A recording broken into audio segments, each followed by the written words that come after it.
presidente Chávez! ¡Viva presidente Maduro! ¡Y otra vez!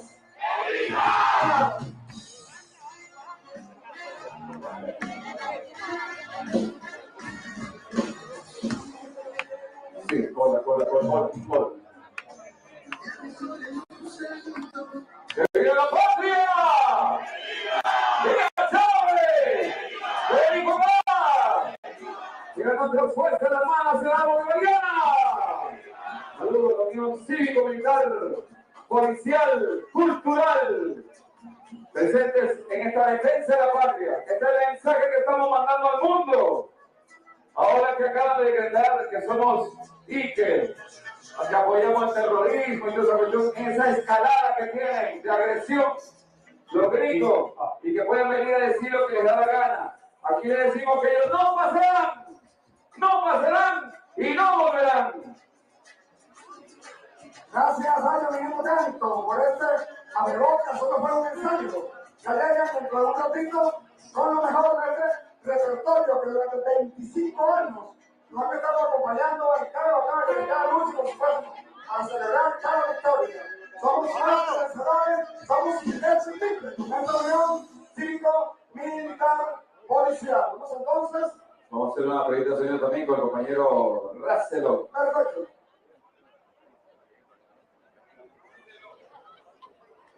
Sí, llegó Pinky también para esta unión. Ok.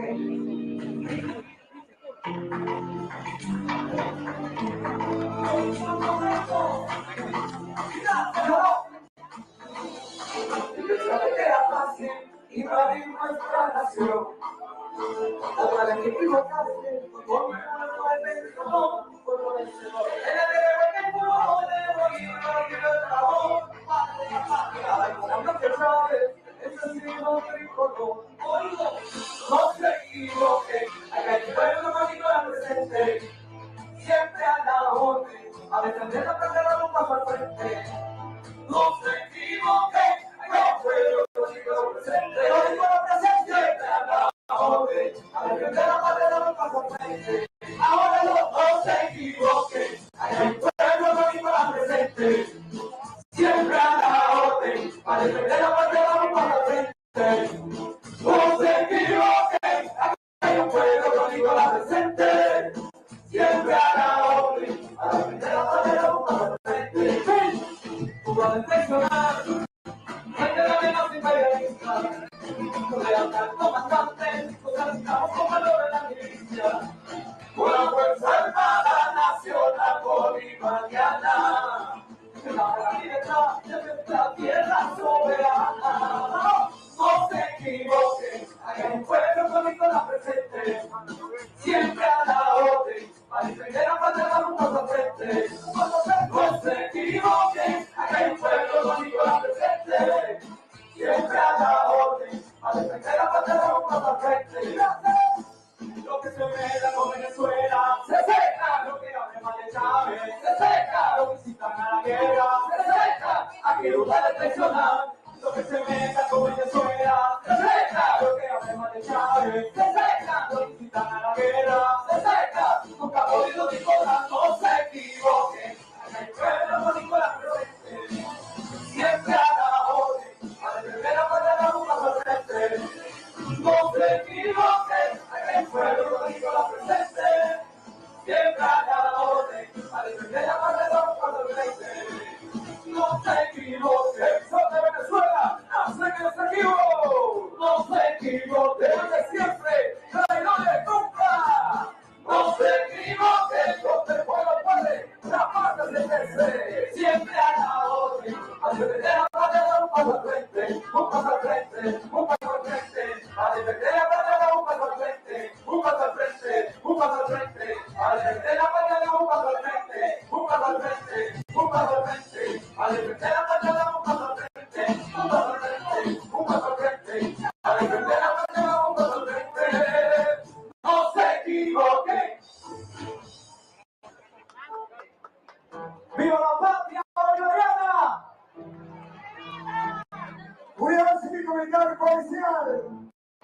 arma perfecta para vencer a los enemigos de la patria y nosotros acá llenos de la alegría que caracteriza al pueblo de Bolívar y Chávez. Somos alegría, somos mayoría, somos la gente de Hugo Chávez Fría. Somos la gente de Hugo. Suena con fuerza que se escuche en el cielo. Somos la gente de Hugo.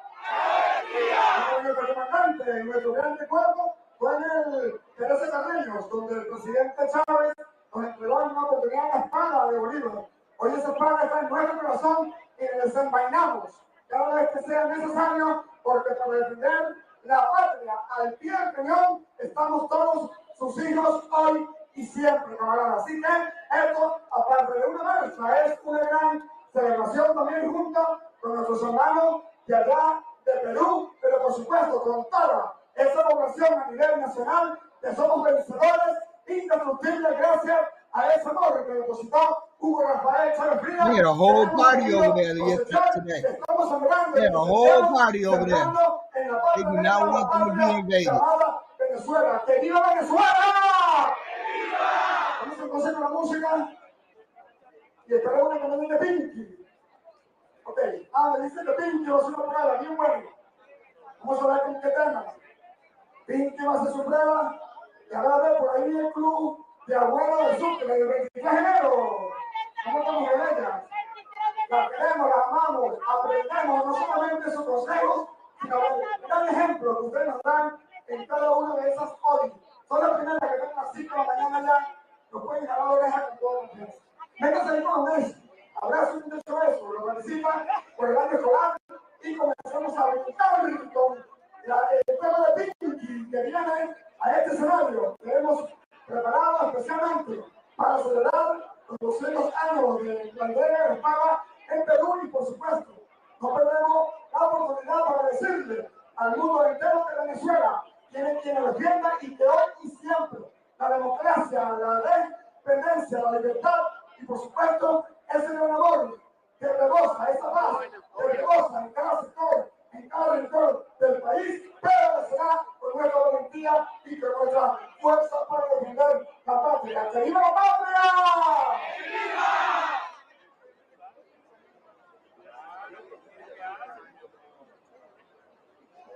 Bueno, y esa alegría de esta bella gente, un gran aplauso.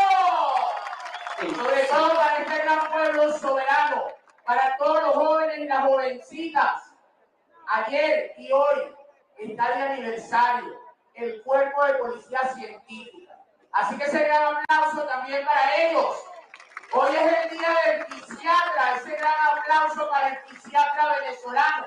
Justamente hoy, en esta unión perfecta cívica militar, donde nos encontramos hoy demostrándole al mundo entero, a este gran mundo, que estamos demostrando que con amor y muchísimo amor se paga. La paz es grande, la paz es hermosa y Venezuela eternamente ha demostrado que es territorio y sigue siendo territorio de paz.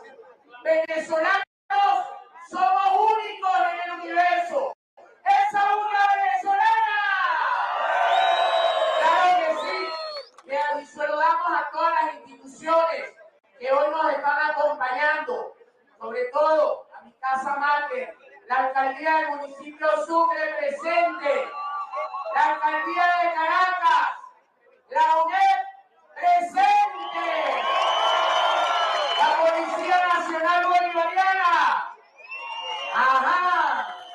las policías municipales, protección civil y toda la parte cívica que hoy nos acompaña acá, el círculo de los abuelos de la casa del 23 de enero, de la parroquia Sucre presente también por acá. Por aquí dice, bueno, no pases tan rápido, cariño. El movimiento de la paz y la vida presente. Venezuela paz, Venezuela vida.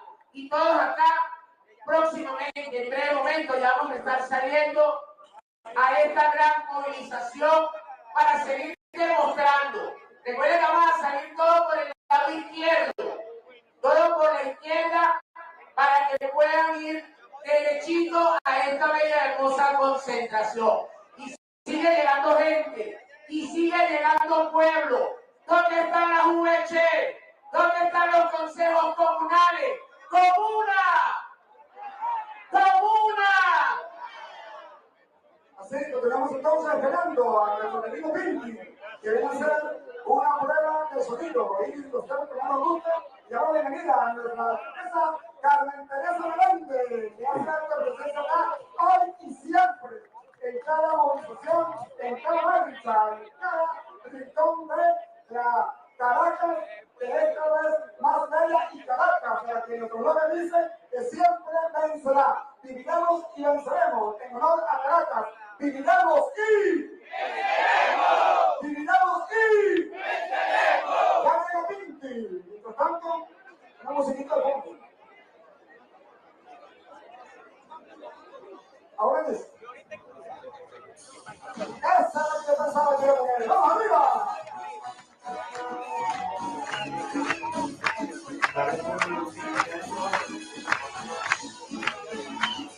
Vamos a ver quién está más. Los abuelos o la gente de los maestros. Vamos a ver todo. Ok, la gente está en fondo. La alcaldesa que me interesa pide que por favor vengan. Las instrucciones son acercarnos a la persona de salida. La señora cívica que está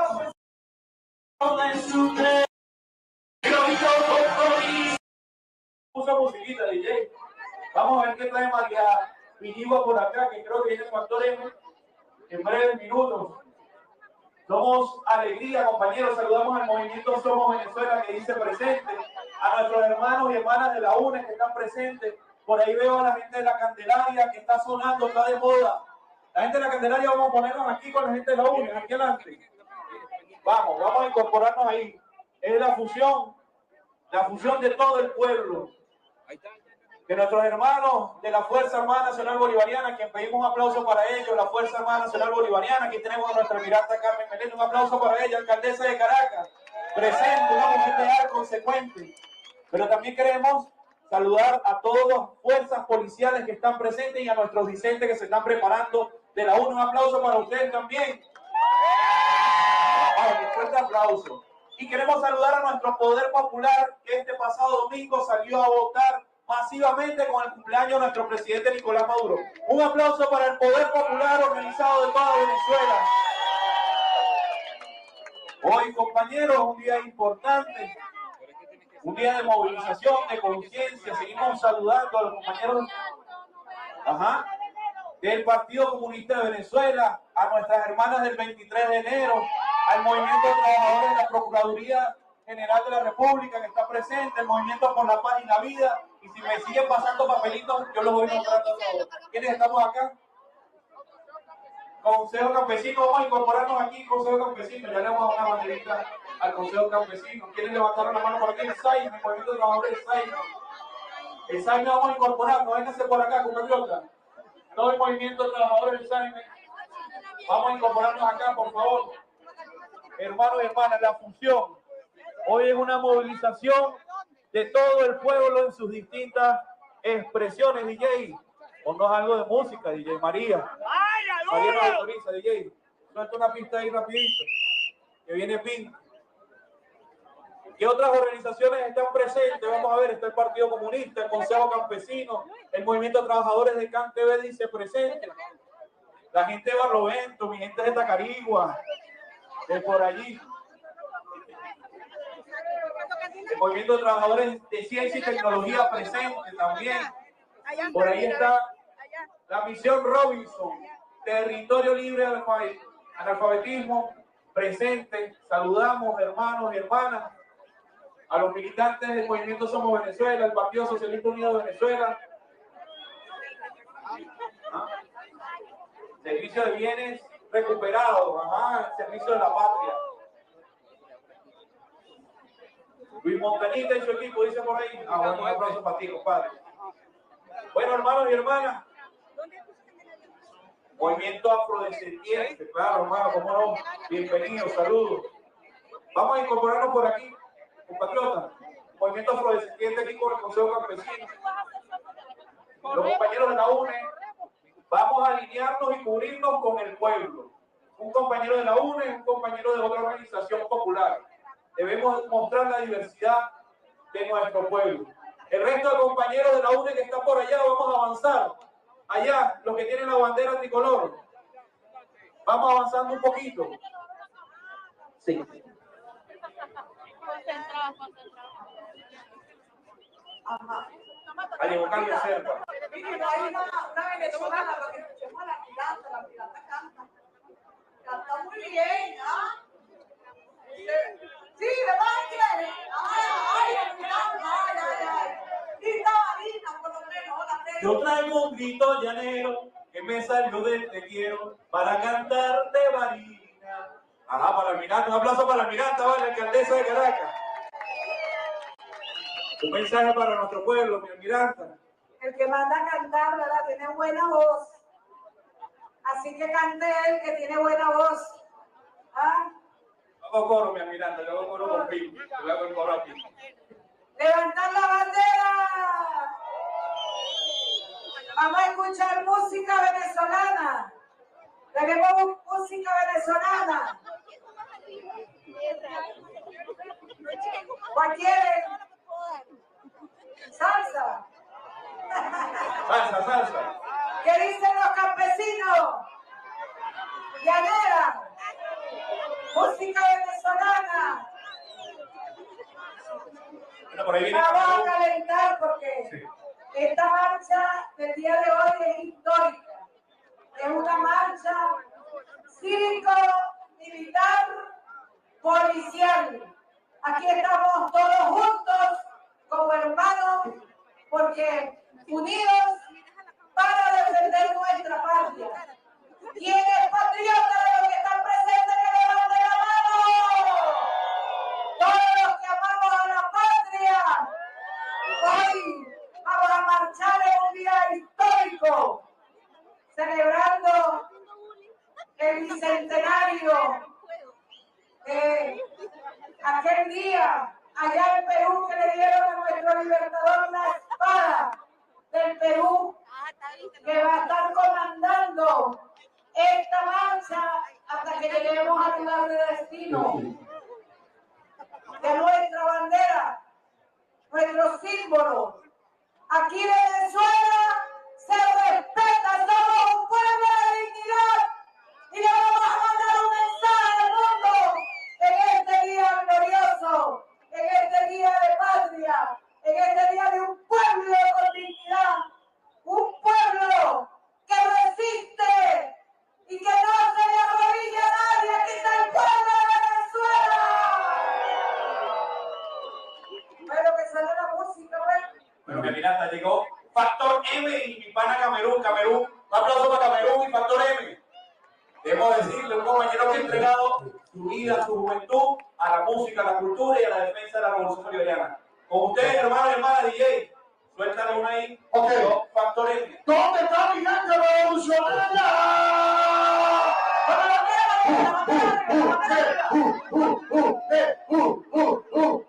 Oye, yo quiero saber, ¿dónde están los revolucionarios? Solamente los revolucionarios suban la manito en el cielo. ¿Dónde están los que quieren pasar la Navidad de paz con la mano arriba, arriba, arriba, arriba? ¡Una olla chavita!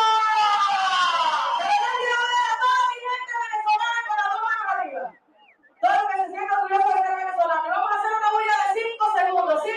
A la cuenta de 3. 1, 2 y 3. ¡Bulla, bulla, bulla! 2, 3, 4, 5.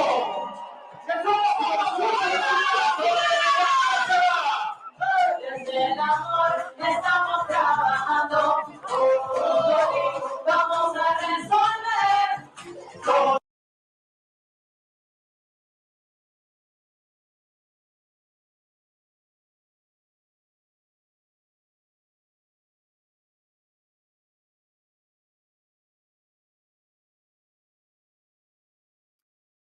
Yeah, this is what I really wanted to play.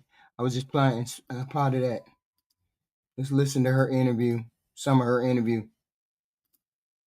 You think he committed suicide? Of course not. So you think that was course not. Why would he? He probably would have gotten off.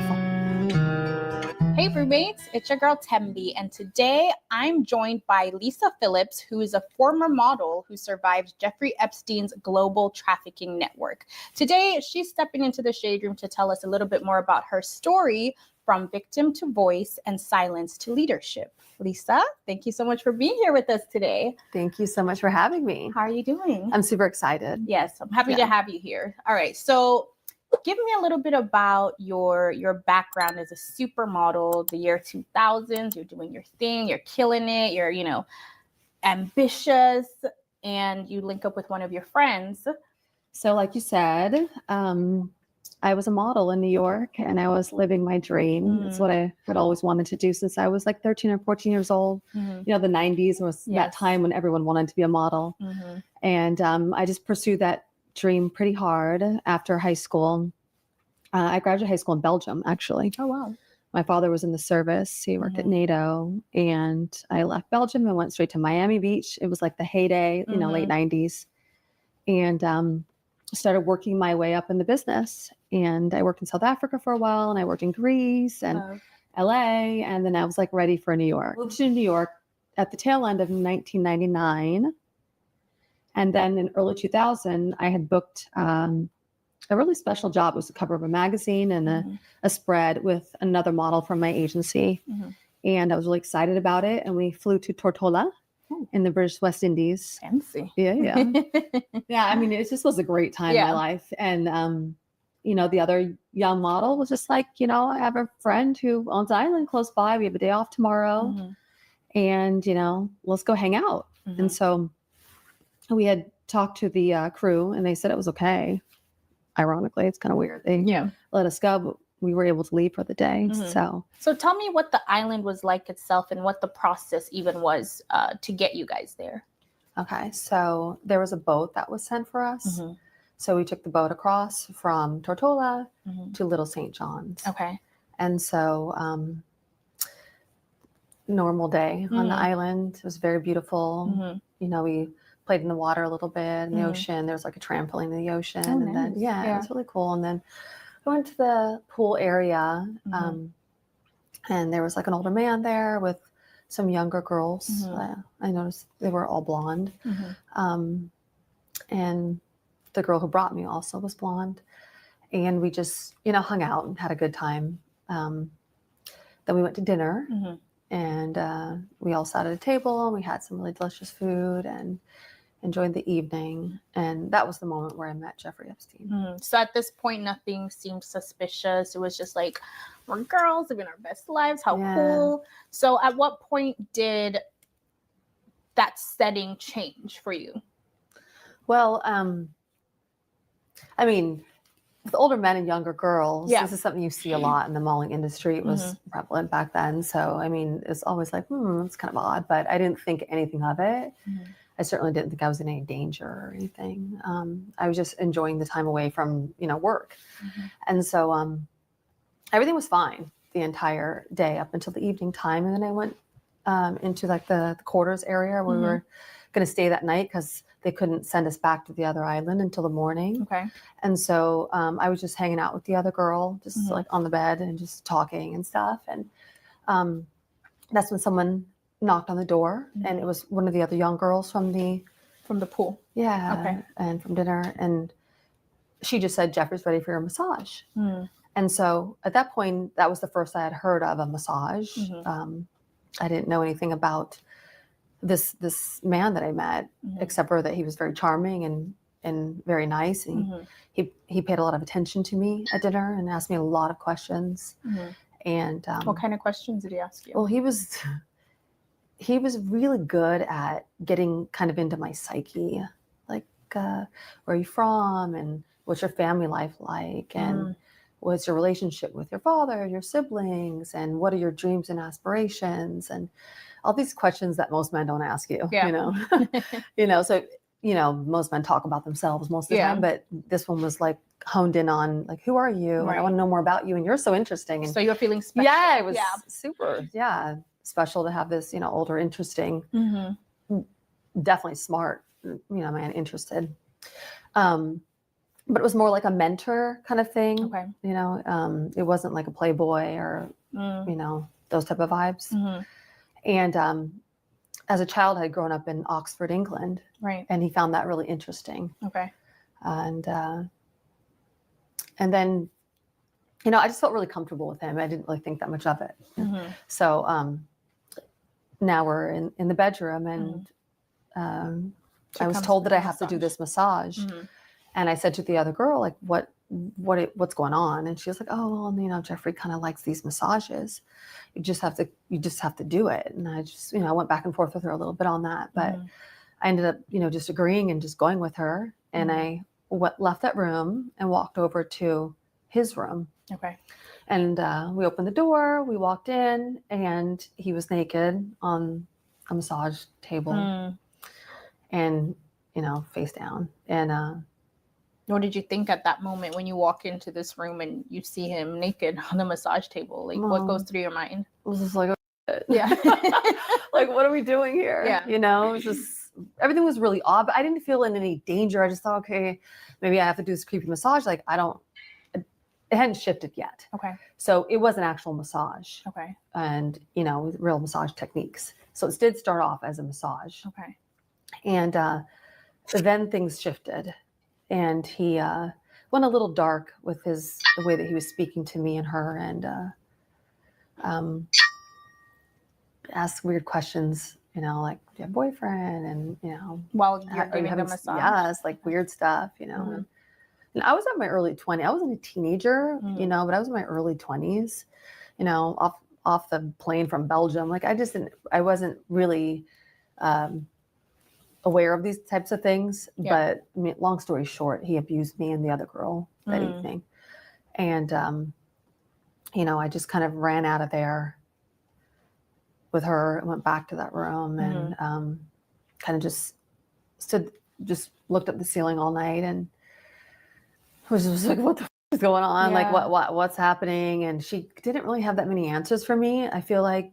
Had she been there before, like through this? Well, before I didn't know that at you the know time. of? She was maybe 22, like she was young too. And I mean, as we know now who Jeffrey is, this is kind of what he did. Right. But back then I just didn't really understand what was going on. I never blamed her. I just thought that I blamed myself and like, I'm in this situation. Like, why did I come here? And why did I agree to that? I just was scared. Yeah. And, you know, and I didn't really have anyone to protect me. And So it was just odd. It was an odd situation. when you say like abused, like, do you feel comfortable? Like what was that exactly? Was it more mental? Was it physical? Was it sexual? Rules, physical and sexual Okay. abuse. Jeffrey had a way of abusing girls. It was a massage that turned into abuse. And he liked to use objects and things. A lot of people aren't aware that these serial predators obviously aren't having sex with hundreds of girls. Right. You know, and they have to protect themselves as well. So it's not always penetrative things. So it's other things that they'll do. And are you aware of Larry Nassar, the medical doctor for the gymnast? Right. The gymnast, yeah. Very eerily, because I have a podcast as well, I was interviewing others. Like, it's a very similar type of abuse with objects and fingers. And I think it's called digital rape. Okay. That's the way he abused most of his victims. Oh my goodness. Both cases, both these men were very similar in that way.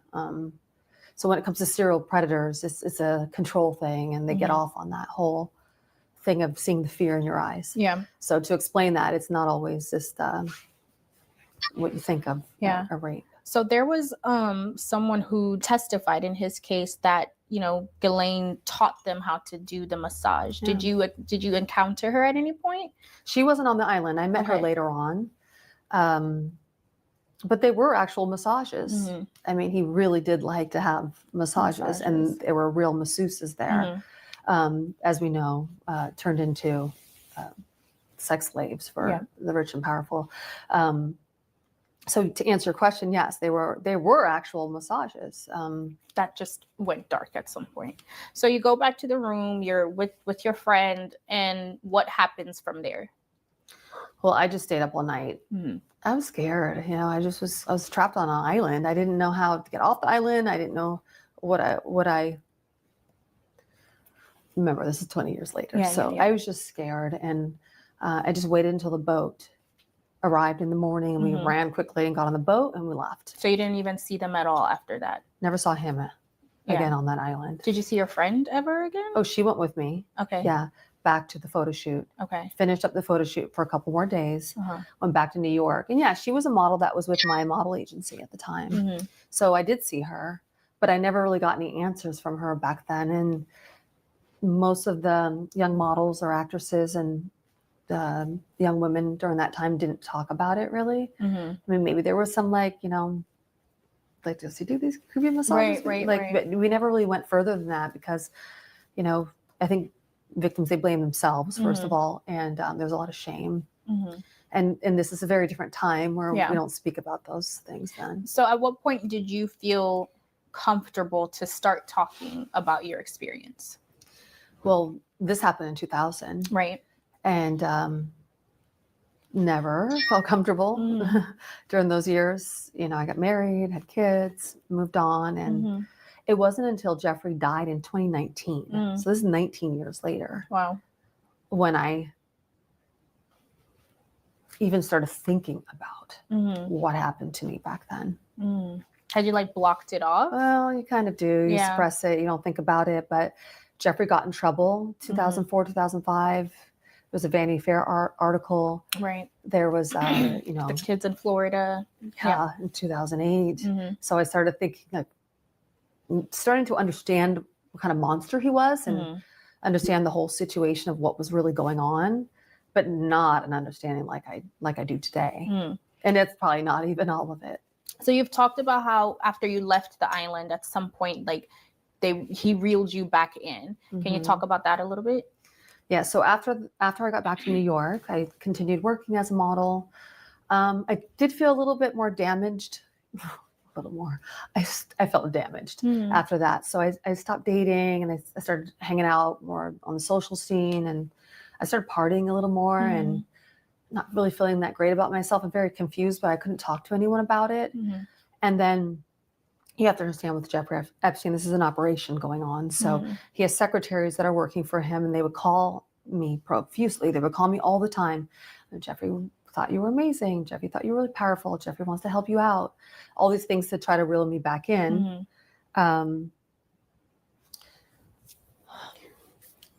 I found out later why he wanted to reel me back in is because I'd seen important people on the island. Okay. But at that time, I didn't understand why he was calling me. They were calling me all the time. Had you shared your contact information, or is this something they obtained on their own? Well, that's a good question. No one's ever asked me that, how he got my contact information. So it was just out of nowhere, you were just getting these phone calls? I'm not quite sure exactly how he got my contact information to begin with. That's not easy to find, though. Right. Especially not at that time either. Without social media, things of the sort, to be calling you, getting your phone, your phone number and all this stuff. I'm sure it was from the other girl. Yeah. And so, it was about 4 months went by. And then one day, Jeffrey called me. And he said, "Hey, Lisa, it's Jeffrey. I remember what you told me on the island, that your main goal was to become a Ford model." And I said, "Yeah." And he was like, "Well, I'm really great friends with Katie Ford. And she owns the Ford modeling agency." I'm like, "I know." And he's like, "Well, I told her about you, and she would love to meet with you." And so to my thinking at the time, I was just like, wow, maybe he's not a bad guy. Maybe I'm overreacting. He wants to help me. He probably is the good guy, like the other girl said he was. He used your ambition to control you in a sense. Yeah. Absolutely. And it's what I had told him on the island that was my main goal. And he got me in that way because that week I went to go meet with Katie Ford at Ford Models, beautiful office in Soho on Green Street. It was a big dream of mine at the time. It was what I was working towards. And I met with Katie, and she signed me up, and I became a Ford model. Wow. So at that time, are you thinking he made my dreams come true, I should stay in contact, or was that he made my dreams come through, thank you, and you move on. Did you continue on like a connection with him at that point? No, not yet. Okay. I mean, naively, I thought, yeah, you did something bad to me. Mm-hmm. You're doing something nice for me. Mm. Thank you. That was going to be the end of it. You know, Mhm. just stupidly Yeah. thinking that way. When you get involved with somebody like that, they don't let you out of the circle. Right. So, I mean, I know this now. Mind you, I didn't know this then. Mm-hmm. I became a Ford model, but now we're finding out that Ford models had a lot to do with Jeffrey Epstein, with the exchange of girls back and forth. Many model agencies did at that time. Mm-hmm. I only found that out really recently in the last year. Like, I didn't even put that together until more recently. Do you know, from what you know, if that was like an active partnership in the sense of exchanging, or really business, just business? Is that clear to you at this time? Well, I don't know. I mean, these girls are teenagers and early 20s, and this is a man in his 40s. And so I don't think any person would think that it's business. Right. Right? Yeah. I mean, he didn't own an agency. He didn't really own Victoria's Secret. It was just something, I don't know why, grown women were sending young girls to him, and other men, obviously. But I'm finding out a lot more now. Okay. So he passed away, and you see that on TV, and how does that impact you at that point? Well, when he passed away, it was a lot for me, because I didn't really understand my relationship with him. I didn't really think about, any type of abuse at that time. I just thought about, I didn't think about anything. Let's just leave it at that. Yeah. I did not want to think about anything. When he died, I just knew there was something. My body was telling me there was something. I was having emotional breakdown. And at that time, there were other women that were speaking out, Virginia Giuffre and other survivors of Epstein. And so I just got in contact with them, and I just wanted to start understanding. I started reaching out to many girls that I knew back then at the time. What was going on, what was really happening. It took a while to really understand what was going on, because women now are married, they have kids, they want to protect their, or they don't want to, a lot of them didn't even want to think about what happened to them. So, I mean, you have many that stay silent that I know, very dear to me, women now that stay silent. And there are ones that want to speak out, and they have maybe supportive partners who are like, yeah, speak out. You need to do this. It's something that happened to you. You need to own it.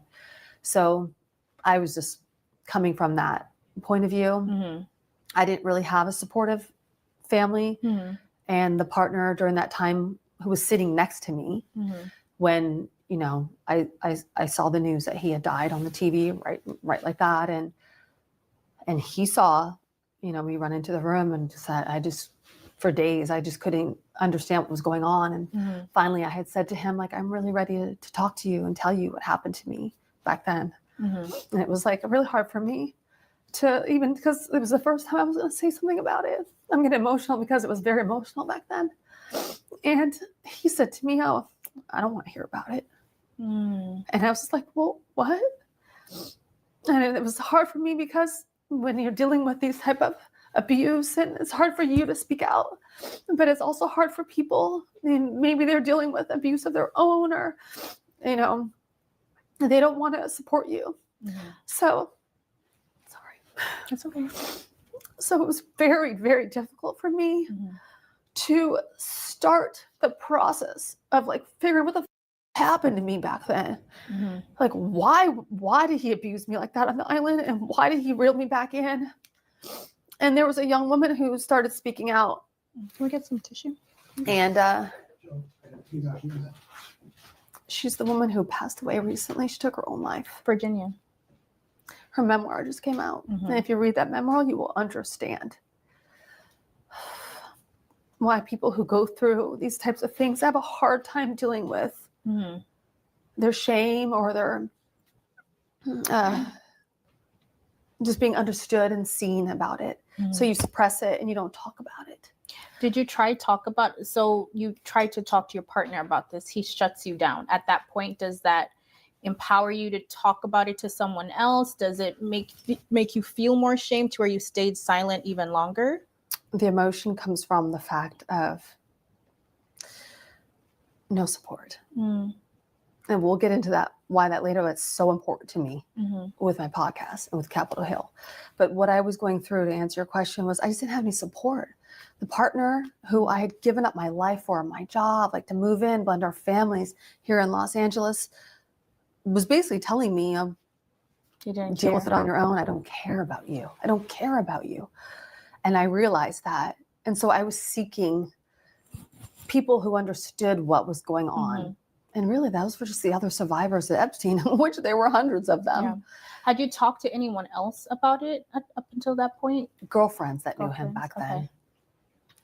But still, these are successful women who don't really want to go there. Right. I was looking for the ones who, a lot of the ones from Florida that were underage during the time, came from a different background in Florida. That was the relationship with Ghislaine and him, with these underage girls that were mostly white and blonde and things. And they were very different from the ambitious young women in New York that were 18 to 24. I was going to ask how that affects your dating life and even friendships, because on one hand, that was a close friend, or, you know, I don't know if she was close, but it was a friend of yours who took you to the island. And even though you don't blame her for it, it's still an aspect of, this is my friend and who I went to this island with. So how has that impacted you with friendships and even romantic relationships? That's a good question. I've never really been asked that before. She was an associate model friend back then. And I was pretty angry of what she had done. But I came to understand later that's how Jeffrey operated. So the way he operated was he got these young girls into his orbit, and they brought the other friends in. It was a brilliant, masterful scheme that people need to understand. I don't blame her for what she did, because also she was probably very confused that this is a man who got her she was Polish, got her visa to work in the United States, introduced her to her husband, you know, probably helped her out with the agencies. He helps these women out. Mind you, he helped me out. So I also started feeling that maybe he's not a bad person in my mind. It's confusing to me as well. They were friends of mine who met him through me during those years. So, you know, we all don't blame each other. There's many layers of people who've met each other before me and after me. We don't blame each other because we didn't know better. Until now, we know what's going on. But back then, we kind of didn't really understand. And we also only thought it was just me. A lot of times you think it's just you. You don't think he's doing the same thing to others. Did he or anyone else in his orbit ever try to use you to recruit other women, like actively, you know, outside of just being around your friends and happen to be in the same room, but like actively like bring women to him? Well, there were actual recruiters that worked for him. And there were women in the office who were the ones who called the girls. I think the younger girls were just bringing their friends or people that they knew, because they would say, "Oh, you got into NYU. Who helped you? So and so helped me. Oh, wow, you got an art studio. Who helped you? Oh, he helped me." So people wanted to meet him. That's a very confusing part about Epstein, but that's kind of how he operated. Was the friends brought other friends. He would call me up and say, "Oh, bring some friends. I'm having a party," and then I would show up with like 6 girlfriends that were models and go to his house, and we'd all walk into this room, and there was like all these old men, and like, okay, this is not really a party. We were just thinking, okay, this is weird. Were you nervous to take any of your friends to any of those parties, or did you like kind of like disassociate at that time? Well, that's probably what I did. I did a lot of disassociating back then, but I didn't see like my friends, you know, being brought into a room or you know, had anything done to them at those parties. I didn't really think anything of it. And then I was also a model where the owners of agencies were also taking you to parties and charity events, and there were always these young girls and older men. So it was something I just thought was maybe normal back then. Yeah. You know, that was a common thing you saw. Yeah. I mean, even today, to some degree, you could still see younger women, older men. So I can understand that for sure. So at the time you were reeled back in, right? You said you feel as though it's because you saw some important people on the island. Mm-hmm. Can you talk a little bit more about that? Who you saw or what you saw? What was that specifically? Well, remember I told you when I was sitting at dinner that I had told him, so I have a very interesting childhood. You know, I'd spent a lot of time in Europe and, you know, I was very cultured. Yep. And, you know, someone of his sophistication like that. Yeah. Actually, his partner, Ghislaine, was from Oxford. Mm-hmm. So when I said that, the person that was on the island that day was from England, and he was a prince. Mm-hmm. So I guess that's a little showboating to be like, oh, you want to meet a prince? Mm-hmm. And so when I met him, it was very brief, but I also didn't think much of it because I'm more American, even though I lived in Europe, and we don't really care about the prince in the States. You know what I mean? It wasn't like a big deal to me. But after I had went back home, my girlfriend at the time, who had a relationship with him that was very different from mine, had also been abused by the same person that I saw there. And so when you see these kinds of things, you have to stay silent about them, and you can't be off frolicking around talking to people. So they keep you kind of close. So I didn't really understand why I wasn't really able to break away so much or kind of say no to him without even getting upset. I understand it now. Yeah. I didn't understand then. I know, and I don't know if you can say this, but I know Prince Andrew has been attached to Jeffrey. Was that the prince you saw, or can you not confirm that? Well, yeah, it was. I mean, I've already said it. Okay. He was the reason why I spoke out originally. Was because Virginia spoke out in 2019. She was making allegations about him, and Jeffrey had died. So I felt safe enough to be like, well, she's telling the truth. So I need to start speaking up. I naively was thinking, you know, that I wanted to support Virginia and the other girls. I wasn't quite ready yet to speak about my story. That kind of took a couple of years to get there. All right. So when people hear the word trafficking, there's a very specific thought for a lot of people that comes to mind. You know, the more stereotypical movie type girls trapped in a house or cage with the macho man outside and, you know, being sold. Like that's what's like, for a lot of people, that's what comes to mind. But you've talked about how in your experience, it included, you know, flying you to different places to meet, you know, whether it's a major director or something of the sort. So can you talk a little bit about how that is trafficking? It's not the traditional way of how people understand what trafficking to be, but can you speak a little bit about why that is trafficking? Yes. Trafficking, when it comes to Epstein, in my opinion, is why he had this ring. I didn't understand that. I didn't understand that back then. I'm only starting to understand it now as I was deposed for cases and I was telling my story because I had to tell it. It's not because I wanted to tell it. Right. I never sought to be this person outing anybody or speaking out about my story. It's very difficult, as you can see still. It's very difficult for me to talk about for a number of reasons. But the trafficking thing is a hard thing it's a hard thing to understand. I'll try to explain it the way that I have seen it or that I've been told how it happened to me and other girls were involved in this web. So obviously at the time you didn't even understand yourself that was trafficking. Well, I wasn't thinking I was trafficked, not at all. I was thinking, I'm getting an here I opportunity. am. I go to NYU, I'm taking acting classes, I'm with a top modeling agency and a top acting agency.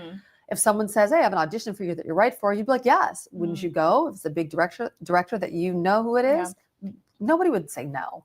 So when he would say to me, you know, I know so-and-so in Los Angeles who's, you know, shooting this big film, they're in pre-production, they're casting, and you're the right type, I would say, okay, I want to go. And so I would fly to Los Angeles. I would do a casting. I would do an audition and fly home. And I would think that you would think that that was just a normal thing because many people in the business did that. And I didn't find out until 20 years later that the girls that we started speaking out, they were sent to the same person. It wasn't necessarily for me, let's say, because I was a model and actress. Let's say someone's interested in, you're an artist, you know, and you're a painter. So this is a high profile person who could help you. He would introduce that person to him. And later on, you're called a couple days later to go meet with them. And so that person is excited that this person wants to go meet with them. They go to meet with them, and then there's an assault or something that happens. Or they're, you know, you're not aware that you're supposed to go and meet somebody for a particular reason, but the men are aware that you're being sent. So he used real opportunities essentially to as part of this trafficking network. So there you go. You hit it on the nail. So whatever the girl's interested in, it was a real opportunity that they were sent for, where they're thinking it's an opportunity. So how did these powerful figures know that, for lack of a better word, these were Epstein's girls, right? Like, do you know like what exactly or how the organization worked to where they're aware, like, you know, this is someone who's coming from Epstein versus this is someone who's just coming in because she's on the schedule for the day via this other legitimate way versus via Epstein? Like, well, I mean, I've learned that just because you're a powerful person and a girl from Epstein sent you doesn't mean that person's aware of it. They have people that are handling their appointments and schedules. So Jeffrey had women that were handling his appointments and schedules. So they're communicating with each other, but they're very much aware of who's sending you because they know if your acting agency is sending you, your modeling agency is sending you, your manager is sending you, or Jeffrey's sending you. So they're aware of who. Okay. So they, you know, in your, whether it's your experience or the people you've spoken to, you get to this audition or this meeting or, you know, whatever it may be. What happens then? Well, the auditions don't look any different really from a lot of the auditions I had from my own agents because you were hit on sometimes through your legit agency. But 9 times out of 10, if Jeffrey sent you for an audition or for Tracy casting or things like that, usually you're hit on in a more aggressive way. Usually you're asked to dinner, so you're alone with him. There were things that were happening where I kept thinking, gosh, why do I keep getting hit on or assaulted? You know, and just in my mind for those many years, just thinking it was like, there were some bad men, to stay away from them. I didn't realize until later on when I started connecting the dots, when I was sent for a handful, it was only a handful, it wasn't like it was 20. So a handful of auditions, those men were also being sent maybe 8 or 10 others. Wow. Were you ever abused by any of these men? Absolutely. So it continued at you know, well, back then I didn't. A couple times. One time there was an abusive situation. And you've talked about how for most victims, a lot of it wasn't sex, so they don't connect that to being abuse. Well, I was talking about serial predators. Okay. Who are seeing 6 to 8 girls a day. Okay. It all can't be sex. When you're sent to a director, they usually want sex. Yes. I had a couple bad experiences as a young actress. I have an NDA with one of them, so I can't really say the other situation. And then finding out later, you know, my model agency had a lot to do with it as well. Did you ever try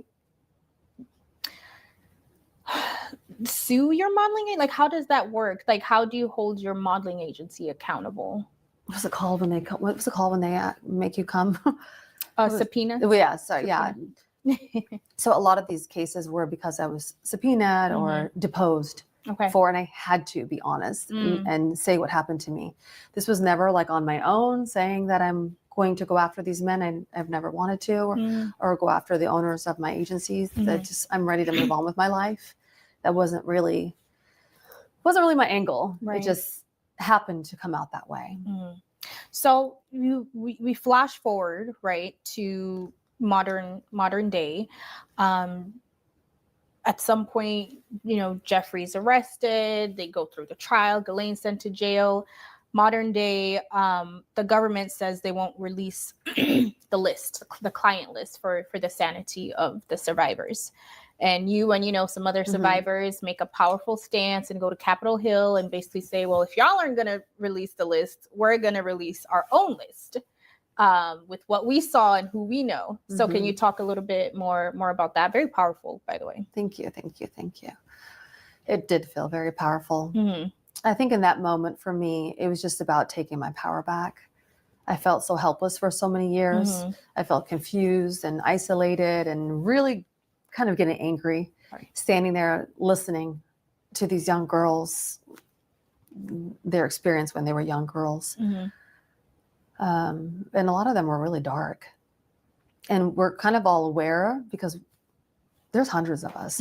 We all kind of talk amongst each others and we kind of connect the dots a little bit. And we have a list of names of people that we saw. And I mean, Virginia Giuffre has a long list of names that she was abused. And I don't think it's our main goal as survivors to out these men. I mean, we're not foolish and we understand they're very powerful men and we understand they're probably going to get away with everything.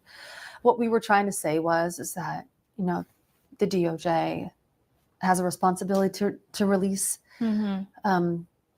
people that were involved and that enabled Epstein and this very powerful and dark and disturbing sex trafficking ring. I mean, that is a truth. JP Morgan funded it, admitted to it, settled on it. So we're aware of the facts. And Jeffrey recorded everything. There's flight logs. There's mounds of information out there. And they know. So we get really upset why they're keeping it so much of a dark secret. It's upsetting to us. What's the current status of you guys' list? Like, is there a reason you haven't published it yet? Well, that's the thing. A lot of people think that I was going to say, or, other people have stepped up and said they were going to release this list. I mean, I don't know if there was a client list. I mean, there were people who were benefiting and profiting off of Epstein. And the FBI and the government has all the information. It's not my job or these survivors' job to stand up there and read off a list of men. I mean, it's never going to happen. So what I was saying was I was talking to survivors out there that you don't have to be ashamed anymore and you can own your story and you can speak out, you can join us, we can get more powerful together and we can start pushing for things to happen. We do have things in store that we are, trying to create change and make things happen, but we're not the ones that are going to stand there and read off some list. We're just not going to do that. So I think people got very confused about that. I took it as that, if you're not going to release the list, we're going to release, our own list with what we know. Politics is theatrics, really. And it's like, you want to us, like we back. Yeah. You know what I mean? It was like, we're going to do this little dance with you because we want to take our power back. We don't want to sit there like little victims. We're grown women now and we do have the power to make changes. Maybe not to hold these particular men accountable, but it angers me that there's only a woman in jail. There has been talks about, so Ghislaine, she's in jail, but people say it's like a vacation jail and she was sentenced to 20 years for sex trafficking. There has been conversation about potentially pardoning her. Does that trigger you in any way or affects you in any way? Of course it does. I have kids that age, they're children. So I don't know what it is, what the responsibility that I have. I've always felt that I have. It's just, I want to protect them, or these kids. And just listening to these women now speak about what happened to them. A lot of them were raped. A lot of them, he took their virginity. Like, this is like some serious things that were going on here. This isn't just like a creepy little massage. These kids have these women now, they have major trauma. You know, I can see it. It really deeply affects them as you see someone like Virginia Giuffre, like taking her own life. Yeah. Like this is stuff this is very important. Do you believe she took her own life? Oh, absolutely. Of course she did. Okay. It's a cycle of abuse. She was abused as a child by her own father, creating these conspiracy theories that, you know, someone's running around Australia trying to kill people. No, there's something that's very real called the cycle of abuse. And when you've been abused, you feel worthless. And you sometimes have people in your life who don't support you and make you feel more worthless. Anyone who's gone through trauma as a child, as a young person, or any time in their life, you have to realize that you have a feeling about yourself. It's a sense of worthlessness and shame. That's what the abuser puts on you. Have you ever had thoughts about harming yourself? Never. No. I mean, never. I just don't come. I'm surprised I don't, you know, but I've always been a very healthy person. I feel like I've also been caught in the cycle of abuse as well, you know, with my husband, and then a few years ago with another boyfriend. Your husband abused you? Well, I didn't choose well after this. I didn't choose well. You know, I didn't get the healing and the therapy that I needed. I suppressed it. When we suppress things, it's going to come out in other ways. In a different way. You know what I mean? I've had major therapy over the last couple of years. So I was caught in that too. And so I understand Virginia. Remember, Virginia is the reason why I spoke out originally in 2019. And I believe she was the one I saw on the island when I first went there. I want to support her story. And I know that she had the cycle of abuse from childhood with Epstein and Ghislaine, many other powerful men. And unfortunately, she chose a husband who was supposed to protect her, who also, towards the end of her life, she was beat up by him. We all saw the pictures. Yeah. So she was trapped, and she didn't feel like she can get out of it. Yeah. And she's a powerful woman like taking on these men. It took a toll on her, but she was powerful. She was like, I need to say something. I need to do something to bring this down, because so many people tried to, and she was the most effective. And she was the reason why I started speaking out. But I sympathize. I mean, I empathize with her because I have also been through that type of cycle. So when it comes to even your cycle, I read you talking about how you met someone you thought you were in love with, and they tried to abuse you in the same way Jeffrey did. Can you talk about you do your research, don't you? That was the reason why I started the podcast. Okay. A lot of people think I started this podcast because of what happened to me years ago with Epstein. But it's really because I started speaking out. I was on documentaries, and it took me a little bit of time to speak out. I was really sticking up for the other girls because they were these powerful men that were in headlines. And I was kind of not really ready to talk about mine. It came a little bit later. But to answer your question, I was in a relationship with a man that I was deeply in love with. And that's when I started speaking out in 2019, and he was not supportive. And I just felt so much worthless with this man. Just didn't make me feel beautiful, or I just didn't feel like, I was anything for him. And I wanted a man in my life that was more like a friend, and someone I could talk to. And I was on this Lifetime documentary, and a man from Boston, many men actually reached out to me. I don't know how. The topic matter. I don't know why you'd find someone like me attractive, when you're speaking out about this kind of thing. But I got a lot of mail. Interesting.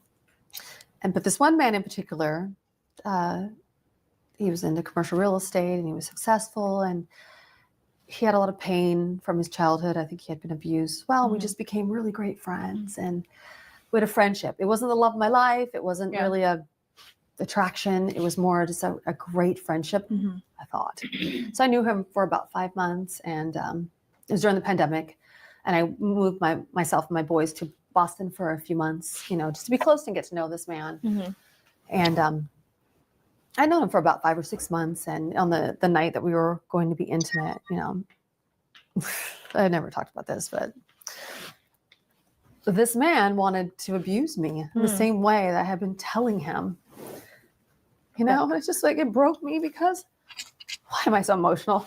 That broke me because I was just like, are you frigging kidding me here? Like, this is man I trust. You're my friend. And he just wanted to do the exact same thing that had happened to me on that island. And I just thought it was sick. Like, you're sick. You're a sadist. And, you know, it was tough. It was just tough because I just felt like, am I fooled again? Am I that stupid? No. He wasn't right. And I thought it was kind of messed up that he wanted to do those things with me instead of being loving with me. And he didn't know how to be loving with me. And so that kind of broke me. And that was 3 years ago, and I didn't date. You know, after that, I just fell into this like, why can't I meet a good guy? Yeah. So you confided in him. Oh, yeah, for 5 months. He used that against you. My best friend for 5 months. Wow. You know, and I thought, okay, well, I'm not so attracted to this man, but like maybe we'll be together. And, you know, we were really forming a relationship to be together. It wasn't the type of relationship that, you know, most women want, like, you want more of a passionate thing. But I liked the friendship that I had. And I did have a deep friendship with him. Fortunately, he was religious. He was a good Christian man. Bullshit. So is those ones. He was a good Christian man, and all the man had some demons, but that's what he wanted me to do with him. But I wasn't the one to do those things with him. Yeah. I had so much trauma from my early years. I wasn't willing to do those things that he wanted.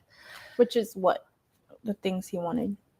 I mean, probably normal things for guys listening, but like sex toys and threesomes and things like that. That's how I've been abused. I wasn't looking for that in a man. I wanted like regular. So how do you, what's healing like for you? Because you had this situation 20 plus years ago. Yeah, she had some weird shit going on. Yeah, it affects you even today. That kind of stuff affects you even today, right? And it's like, okay, did you ever get help? Did you ever get therapy? Did you do anything? Or you don't know?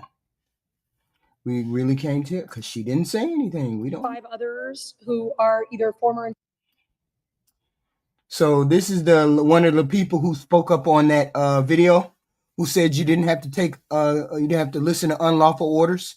Yeah, he was fucked up. Myself and 5 others who are either former intelligence or former military officers put out a video restating the law that's in the Uniform Code of Military Justice. That if you're given an order that's illegal, according to the UCMJ, you have the ability to push back on that order. Legal orders should always be followed. Right? Just talking about illegal orders. We had a ton of folks in uniform and a lot of veterans come to us and raise real concerns about things that they were asked to do or things that they were concerned they might be asked to do, particularly with the deployments of the National Guard and uniformed military into our city streets, places like Chicago, and the strikes in the Caribbean against drug cartels. The legality, particularly on the going after the drug cartels, it's a secret list of groups that we're now in armed conflict with, and it's based on a legal explanation that's classified and not available to the operators who are carrying out these strikes. So they started coming to us and saying like, hey, I'm not sure what to do. Do you have any thoughts? Do you have any advice? And that's where the video came from. This is unfortunately not a hypothetical conversation. In 2020, President Trump didn't like the unarmed protesters that were in front of the White House in Lafayette Square. And he suggested to his Secretary of Defense and his chairman of the Joint Chiefs in the Oval Office, you know, can't they just, quote, shoot at the legs of the unarmed protesters? Secretary of Defense and the chairman of the Joint Chiefs, I give them a lot of credit. They knew immediately that would meet the definition of an illegal order. And they got out of there as fast as possible so that he didn't demand and try and get them to carry out that order. But here's the thing, regardless of whether you agree with the video or don't agree with the video, the question to me is this the appropriate response for a president of the United States to go after and seek to weaponize the federal government against those he disagrees with? We're not the first group of people that he's done that with. We are not going to be the last group of people to do that.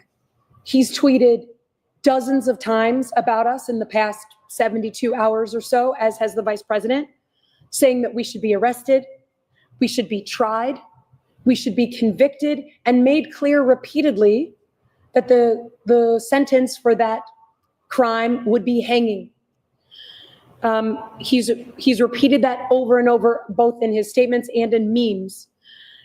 Because of that, we saw an immediate and massive uptick in the number of death threats that we got. I mean, we couldn't, hundreds up, it's got to be past thousands now, both in calls to our office, in emails. The Capitol Police and the Sergeant of Arms decided to put myself and others on 24/7 security. They're here today. We had a bomb threat at my family farm where I live. My family has been harassed. It's been an immediate change to our life. And then last night, the Counterterrorism Division at the FBI sent a note to the members of Congress saying they are opening what appears to be an inquiry against the 6 of us. To be honest, the president's reaction and the use of the FBI against us is exactly why we made the video. He believes in using the federal government against his perceived adversaries, and he's not afraid to use the arms of the government against people he disagrees with.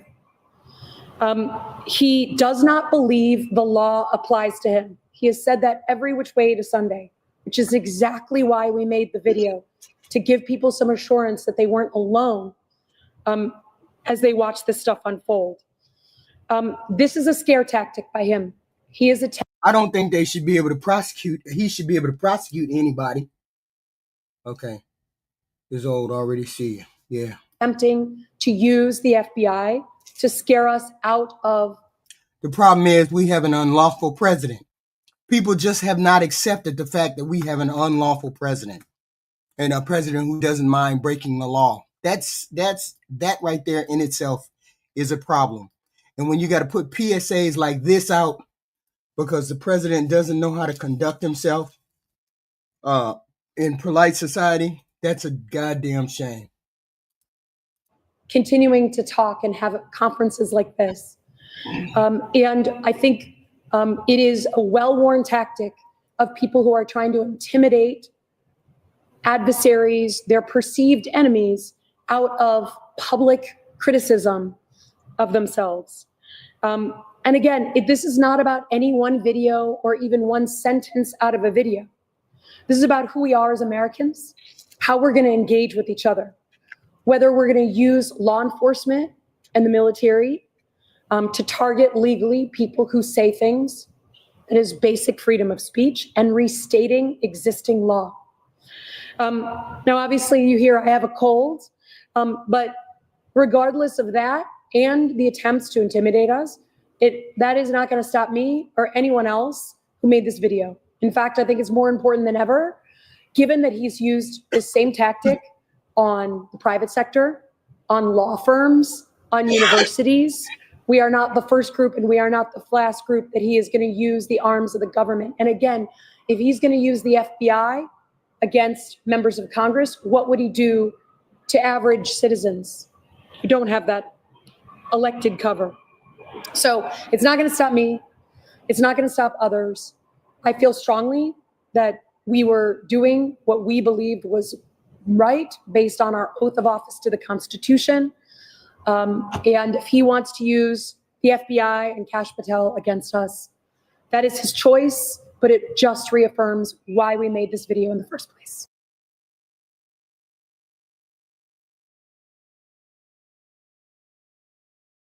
He gonna run into a whole bunch of trouble when he starts to, he gonna run into the right one. He gonna run into the right one. It is what it is. Mark Kelly. What do you make of his response that it's just intimidation? The White House is supportive of the Department of War's investigation into Senator Mark Kelly. And I think what Senator Mark Kelly was actually trying to do was intimidate the 1.3 million active duty service members who are currently serving in our United States Armed Forces with that video that he and his Democrat colleagues put out. Senator Mark Kelly well knows the rules of the military and the respect that one must have for the chain of command, and that all lawful orders are presumed to be legal by our service members. You can't have a functioning military if there is disorder and chaos within the ranks, and that's what these Democrat members were encouraging. It's very clear, and not a single one of them, since they've been pressed by the media, and I'll give you guys credit for that, can point to a single illegal order that this administration has given down, because it does not exist. They knew what they were doing in this video, and Senator Mark Kelly and all of them should be held accountable for that. No, because Lindsey Callaghan was legally appointed, and that's the administration's position. I know there was a judge who is clearly trying to shield Letitia James and James Comey from receiving accountability, and that's why they took this unprecedented action to throw away the indictments against these two individuals. But the Department of Justice— It couldn't be that the administration is corrupt. It couldn't be that you guys are incompetent. It couldn't be that. Because, see, that's the real truth. The real truth is this administration is incompetent in some areas. And the people keep coming and doing the wrong thing. How does that many people on that many fronts do the wrong thing? Because it is a level of incompetence that comes from the top. That's our problem. Justice will be appealing very soon, and it is our position that Lindsey Callaghan is extremely qualified for this position, but more importantly, was legally appointed to it. Steve.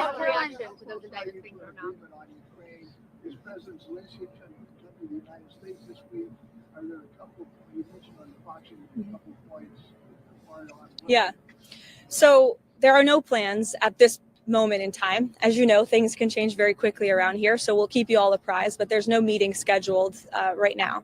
As for where we are, I spoke with Secretary Rubio at length. I spoke with the president as well. Everybody inside feels optimistic about what happened and transpired yesterday in Geneva. Secretary Rubio, Special Envoy Witkoff, the whole team really worked through the points of that 28-point peace plan that the United States authored with input from both sides, the Russians and the Ukrainians. And ultimately, the vast majority of these points have been agreed upon. The Ukrainians have worked on language with us together, and you heard that from their delegation directly yesterday. So we feel as though we're in a very good place. Of course, we have to make sure that all of these points are agreed to. And then, of course, we're going to have to make sure the other party in this war, the Russians, agree to them as well. But I think the president deserves a great deal of credit for the amount of energy and effort he's put into trying to bring these two sides to an end of this war. He wants to see this killing stop.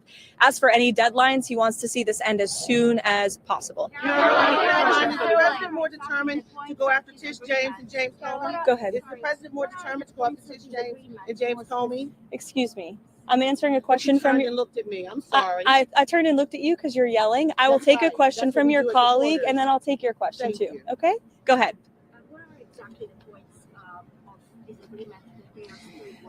I don't want to detail sort of the technical talks that are happening right now, but there are just a couple, and we're confident that we'll be able to work through those. The president's been putting a lot of pressure on both leaders for this entire time. We've been talking with both sides. He's been talking to both leaders directly. She been talking to both leaders directly about the medical thing? No. Boy, this girl knows she know how to spin. When she want to lie, she knows she know how to lie. That president wasn't talking to nobody about that medical until he saw the poll numbers. Saw that his poll numbers was shit. For 10 months now. So yes, you can expect that pressure to continue. The president wants this war to end. Caroline, is the president more determined now, since the judge's ruling today, to go after James Comey and Tish James? And if so, why? I wouldn't say he's going after them. I think the president is more determined than ever to see accountability in this country, yes, and to correct the wrongs of the weaponization of our justice system that we saw under the previous administration and Joe Biden. Are we entering a new phase of Venezuela, and what does that entail? Well, as the president is so good at, I'll try to be just as good. I'm not going to broadcast any actions that may or may not be happening with respect to Venezuela. I know I've been very clear about the administration's position, as has the president and his national security team. We view the Maduro regime as being illegitimate, and the president has been very satisfied with the successful strikes against narco terrorists and foreign terrorists that are illegally trafficking drugs towards the United States of America. He's not going to tolerate that, and you can expect to see those strikes continue. They can't tell the truth about nothing. Everything is a spin and everything is a lie. What was President Trump's reaction to those indictments against Grooming and James being thrown out? His reaction was, we've seen this before. We've seen partisan judges take unprecedented steps to try to intervene in accountability before, but we're not going to give up. And I know that the Department of Justice intends to appeal these rulings very soon. If they haven't already, I may have missed it. Caroline, one question on Venezuela. Is there any plan, meeting for this week on Venezuela? And another one, a clarification on this weekend, because the president was asked about the former Brazilian president being arrested, and he mentioned that he spoke with this gentleman. Did he speak with Bolsonaro the day before? I knew he wanted to steal Zelensky's medals when he was here the last time, when he went off on him in the White House. Reniel, I knew he wanted to steal his medals then. Of course, he wanted to steal his medal. Zelensky is the reason why Donald Trump got impeached the first time. Zelensky was the reason why Donald Trump got his first impeachment. Y'all know that, right? Donald Trump called up Zelensky on the phone in 2019 and told him, I'm not going to give you your money, your materials, your military weaponry unless you give me dirt on Joe Biden.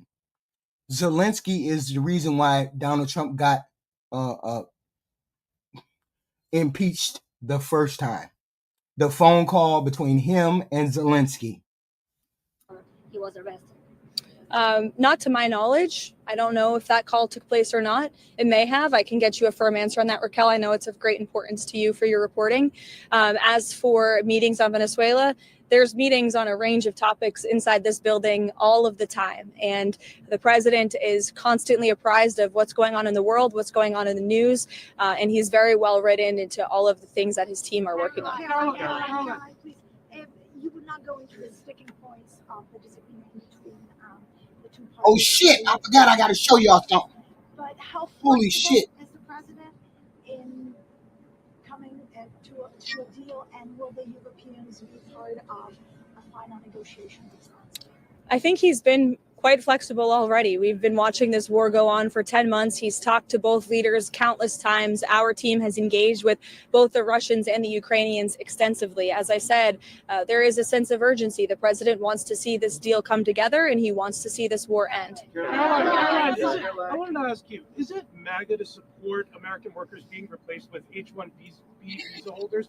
Are Americans not capable of filling most of these positions? Who supports getting American workers getting replaced? I know the president mentioned that he wanted to bring in some workers that he could eventually send back in regards to... The president does not support American workers being replaced. You are mischaracterizing what the president said. The president wants to see our American manufacturing industry be revitalized better than ever before. That's part of what he's doing with his effective... Unfortunately, that would take several years, maybe even a decade, to bring back manufacturing the way she's saying. It's amazing that these people just will lie for no reason, and not, like, somebody can't fact check that. It will take millions and millions, maybe billions of dollars to bring manufacturing back. And who the hell is going to pay for that? Nobody. She's lying, just like President Trump is lying. Use of tariffs and cutting good trade deals around the world.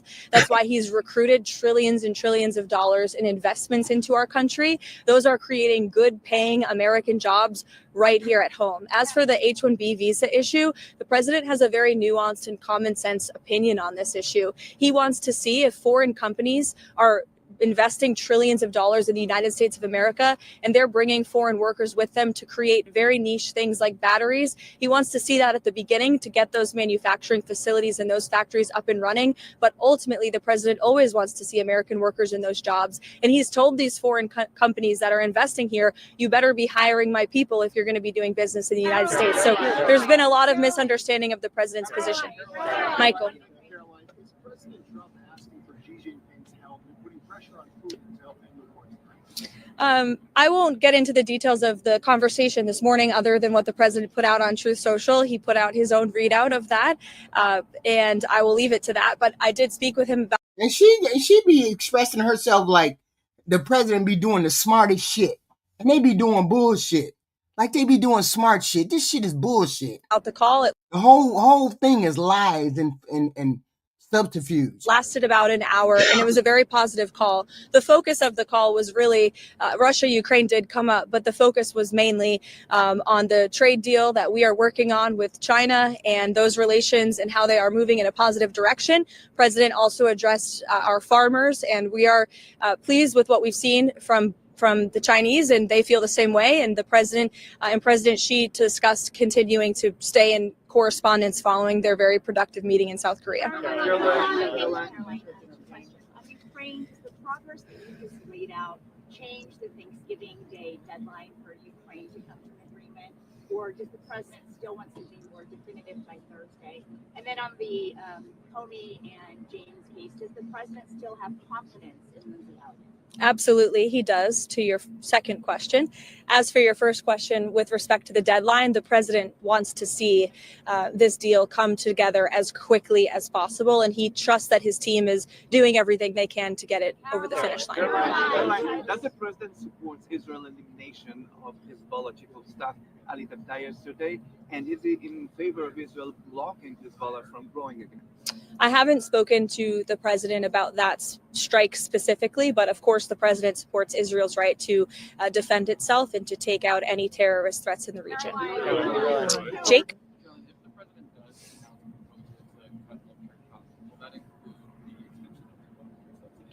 I know there's been a lot of reporting on this from yourself as well, Jake, over the last few days. I will tell you that healthcare is a topic of discussion that's happening very frequently and robustly inside the West Wing right now. The president's very much involved in these talks, and he's very focused on unveiling a healthcare proposal that will fix the system and will bring down. He ain't had a proposal since the beginning of time. He ain't never had no proposal, and they don't have a proposal. What they have is Obamacare figured out or fixed so they can extend those subsidies. That's all they're trying to do is to extend those subsidies. And that's it, because they understand that there's going to be a blue wave. The thing is, they're hoping that it's a blue wave enough where they don't take the Senate too. Right now, the House is gone as far as they're concerned. It's the Senate that they're trying to save. Costs for consumers. As for the details of those discussions, I'll let the president speak for himself. As you all know, sometimes you report things and then President Trump comes out with an announcement, and those things are not always true from what you hear from sources inside the building. So I'll let the president speak for himself. Sure, go ahead, Kara. After they had such a great meeting. Any comment from the White House on that? I think talk is cheap, and I think that the president is going to judge Mamdani by his actions that he takes to New York. The meeting was positive, as you heard from the president last week, and I think the fact that the president is willing to meet with somebody who said those types of things about him shows that he really is interested in being a president for all Americans, regardless of where they live or who their leader is. He wants what's best for New York. He loves New York City. He helped build the skyline. He spent his whole life there. And so he really wants. Y'all see the spin. Y'all see the bullshit, right? Y'all see the bullshit.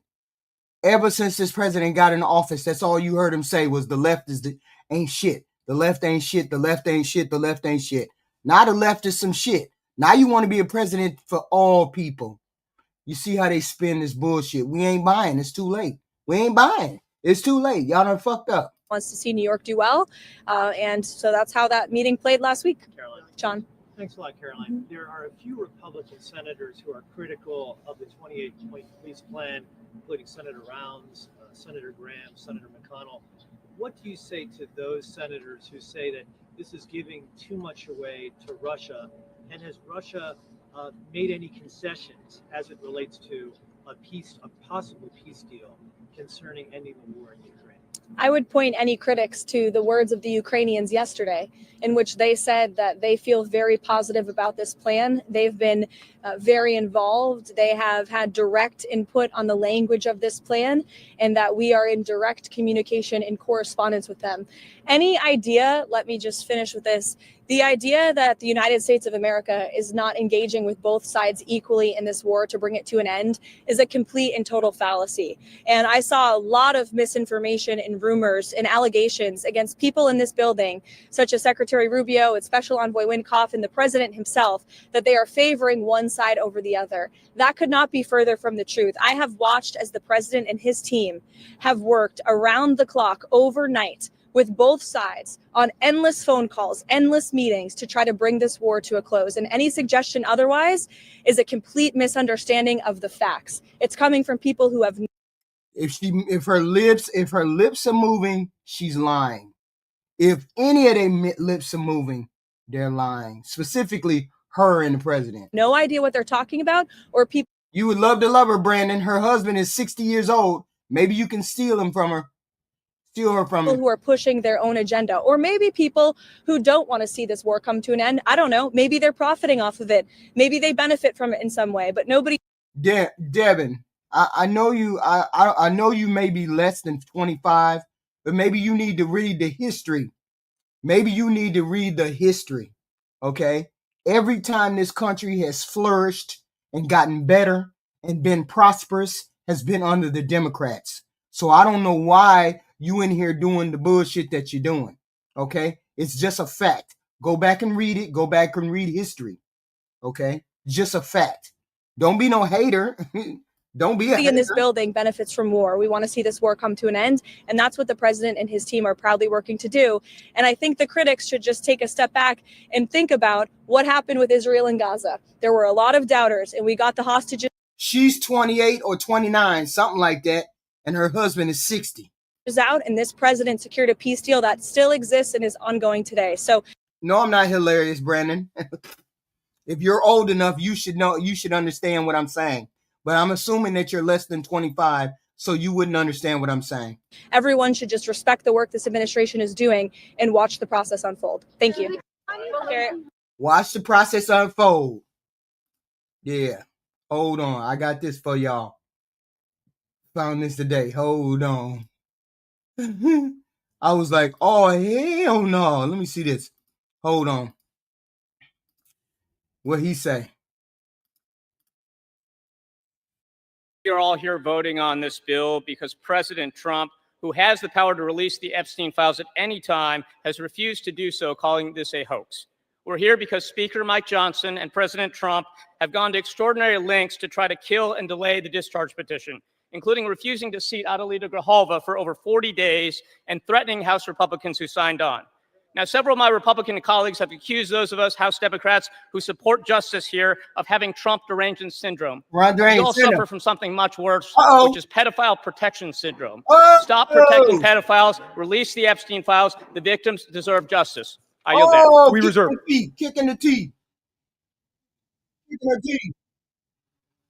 Kicking the teeth.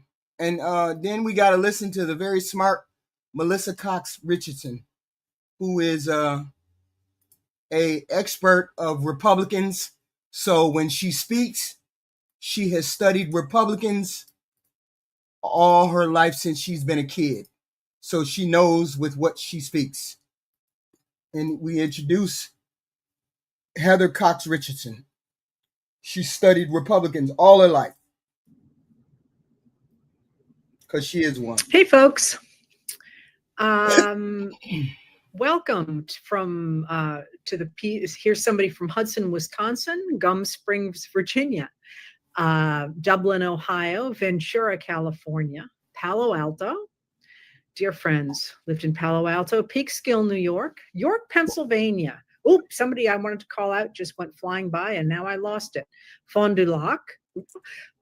Boy, you know, Columbus, Ohio, there in the downtown area, you've got some beautiful old woodwork on those buildings. Atlanta, Fort Wayne, Indiana. I love that everybody comes in from all, I don't have cable at my house, so I can't do anything. I can't upload anything from the house. So I work at my house, but then somebody lets me use this place and I come over to use it. And every time I go to do these politics chats, I make all my notes over at my house and then I leave the notes behind. I know exactly where they're sitting. But so when I got here and realized I didn't have them, I tried to recreate them. So not all your questions are going to get answered. Sorry about that. I will try to do better in the future. So let me just start by pushing away the easy questions to answer. And I'm going to call up something here.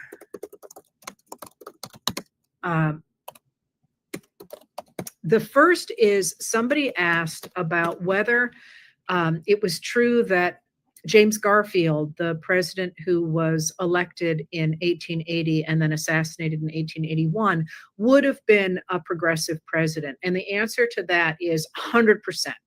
Garfield was very much like Lincoln in the sense that he was a Lincoln Republican. He believed in equal rights for Black Americans, and he really, really hated how corrupt the Republican Party was becoming. So in fact, during his campaign, he campaigned heavily for saying, we're not going to put up with the kinds of laws that are getting passed in the American South that essentially remand Black Americans back into a form of quasi-slavery. And at the same time, I'm not going to put up with the corruption that you're seeing with people like Roscoe Conkling. And Roscoe Conkling is a really interesting guy. He was the Charles Guiteau assassinated him at the train station, which, by the way, there is a wayside there in Washington, D.C. It shows you where the train station used to be. It's actually now in the middle of Constitution Ave. And I know all that because I happened to be on the committee that got the wayside put there. And this shows you how oblivious people like me can be. The train station and where Garfield was assassinated is now in the middle of the road. And when we were talking about where to put the acknowledgement that this had happened, I said, well, why not just mark the center of the road? And, so the people, when they went by, would see a star on the road or whatever, and know that's what happened. And they looked at me like I had three heads and said, do you have any idea how many people are going to get hit by cars gawking at that? And I was like, oh, that's why I work on books and not in it for the National Park Service. So the answer to would Garfield have been a sort of Lincoln president or what somebody said, a progressive president, is yes, 100%. And those of us who know Garfield, there's no dispute about that. Garfield, all right, I'll stop. But Garfield to me is one of the really, really interesting presidents that not enough people know about. And then of course Arthur, who follows him, is also really interesting. And this is going to make you all bonkers, so I will not continue down this road. But any day you get to talk about James Garfield is a good day. So thank you for asking that question.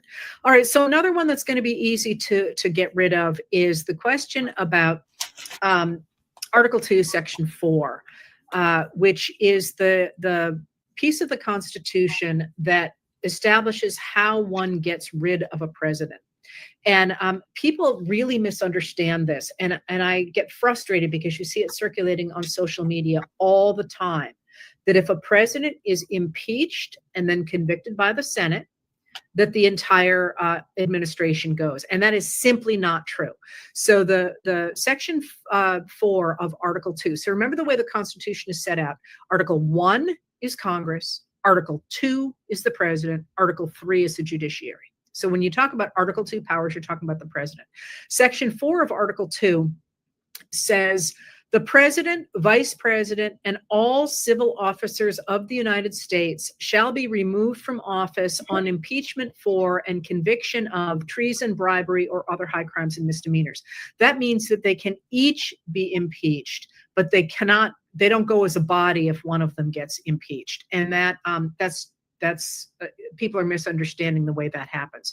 So that's another easy one to get rid of. And it's so frustrating because you see it come up on social media all the freaking time. And it has never been interpreted to mean that everybody goes when one person goes. And certainly we've had a number of occasions on which people have been impeached and some have been convicted, people in the cabinet I think, or else they resigned because they knew it was coming. No, that's not true. Anyway, I'll stop. But the whole shebang doesn't go just the person who has been impeached and then convicted. And to be clear, impeachment is not necessarily about breaking a law. It can be, but it means that they don't trust you any longer. And my example here is that you could be impeached if you got elected and you did nothing but play video games all day. It's not against the law to play video games, but you are not doing your job. And if the House impeaches, they have to write articles of impeachment, and then it goes to the Senate, and the Senate is supposed to sort of rethink itself as a jury to weigh the articles of impeachment and decide to convict or not to convict. And although we have had now 4 impeachments in our history, the Senate has never voted to convict. And that's itself really interesting. But I just bored you to tears with James Garfield, so I'm not going to talk about impeachment votes. Although, you know, when we're on the other side of this someday, I will probably just do history videos and history lectures, and you know, those of us who really love this stuff can dig into it. All right, those were the easy things to push out of the way. And there was one more, and I'm really sorry, I just don't remember what it was because my notes are sitting at my house. Sorry about that. But what you all really want to know about is what's going on with the Republican Party. And this is, I'm going to both look at that on a small level, but then I'm going to get bigger and bigger, because it certainly appears as though the Republican Party is crumbling. And that has a lot of different pieces to it. So, you know, somebody has said, you know, how frustrating it is that we've been saying now for a decade, and for what it's worth, I've been talking about it for like 30 years, that the Republican Party cannot continue the way it is. And yet here it still is. That's a fair criticism, I think. And what people like me do is we try to read the tea leaves and say, this is what things look like, and tell you what our evidence is, and you can disagree with it. So one of the things that you have seen, and a lot of you wrote in your questions lately, is the statement that a number of Republican members of Congress are thinking about resigning or retiring, not running again in 2026. And you asked me who they were and whether that was what that was going to be true. I don't know. That's in the future. And I can't predict the future for you. I can tell you that if they are leaking that to journalists, as they obviously are, they're very, very unhappy. And you saw a glimmer of that with Marjorie Taylor Greene, a Republican of Georgia, who announced that she is going to be resigning from Congress. I believe it's on January 5th, 2026, 3 days after she secures her pension, just FYI on that one. But when she wrote quite a long, it was a 4-page letter about why she felt that she was going to resign. And it was a really interesting letter. Now, I just want to get out ahead of the fact that I expect to see in all these comments, you can't trust her, and, you know, we don't like her and all that. 100%. I mean, the one thing that's really interesting about Greene is that she is a fairly astute political observer.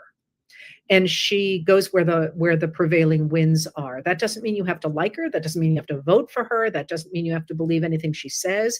It does mean that it's worth listening to what she says, because she has a good sense of where the people are on the ground. So she wrote this long letter, and you can get copies of it. It's on the internet. It's also on social media. But I'll lay out for you what's in it. She laid out in great detail how frustrated she was that people like her, and mind you, again, this is incredibly self-serving, right? Who's her audience? You know, what's she doing? And you always think those things through. But that people like her, who are trying to work for everyday Americans, who she calls them common Americans, although I don't recall off the top of my head, can't get traction in Congress because of both parties that are working against her. Keep that, put a pin in that, because I'm going to come back to it in just a minute. Then she goes on to say that she doesn't want to be primaried by Trump and have him spend tens of millions of dollars to primary her, that is, to run somebody who is more pro-Trump even than her, to the right of her, only to, as she says, win the seat because she's not going to say, I think I'll lose. She said, I will win the seat, but then the Republicans are going to lose the majority in 2026. This is her talking, not me. And then we're going to have to defend the president against impeachment. And after he's just spent tens of millions of dollars to destroy me. So in that, I think you can read a lot of things. First of all, lots of people are saying that the Republicans are going to lose the majority in 2026. And there's every sign that that's the case. Again, put a pin in that one because I'm going to come back to it. But there is also her talking about impeachment, which one has to expect the House will move forward on if the the Democrats have a majority, because to get articles of impeachment through the House, you only need a simple majority. To get them through, to get a conviction in the Senate, you need a lot more votes than that. So, but that's not necessarily out of reach. I'll come back to that too. So she is essentially saying if the Democrats get the majority, we can expect that there will be an impeachment. Now, why would you impeach somebody if you knew they weren't going to be convicted? In part because you have hearings. The American people get to see what this person has done and decide whether or not they think it's bad. And in the case of Trump, I think we already know from his plummeting poll numbers, there were 2 polls that came out today that had him at 35%. Now, those are outliers on the negative side, but even still, he is down under 40% on average. We know that people don't like what he's doing. And we also know that the more stuff that comes out, the worse this administration looks. So it is not a huge leap to suggest that she's right when she says that we might well see impeachment if the Democrats get a majority in the next Congress. But more interesting than that is, and that certainly is why a lot of Republicans are talking about resigning or not running again or whatever, is partly because it's no fun to be in the minority. You can't really do very much. And also because of the leadership, as it is, of Mike Johnson, the Speaker of the House, who is a Republican from Louisiana, who simply has been refusing to put forward anything, even that members of his own conference. I always get confused. The Democrats have a caucus, the Republicans have a conference. Even things that members of his own conference want, because he is doing Trump's bidding. He is very much doing Trump's bidding. And so a lot of those Republicans are like, I want to get out of here. I can't do anything. My constituents yell at me all the time because I'm trying to do stuff for them. Again, even Republicans are usually trying to do things that their members of their districts want. And I can't do anything because Mike Johnson keeps shutting me down. What's the point of this? I might as well be spending my time either doing what I want or running for a different sort of office. So you're actually seeing people focusing on going back to their states and working in their states. So that's that part of Marjorie Taylor Greene's letter was really interesting. But to my mind, more interesting is something that she articulated in that letter, or at least alluded to in that letter. It's not a terribly well-written letter. But that I'm seeing in a lot of other places. And that was 2 things. First of all, her emphasis on, I forget what she calls it, not a uniparty, but the idea that both the leadership of both the Republicans and the Democrats are not working for the common people.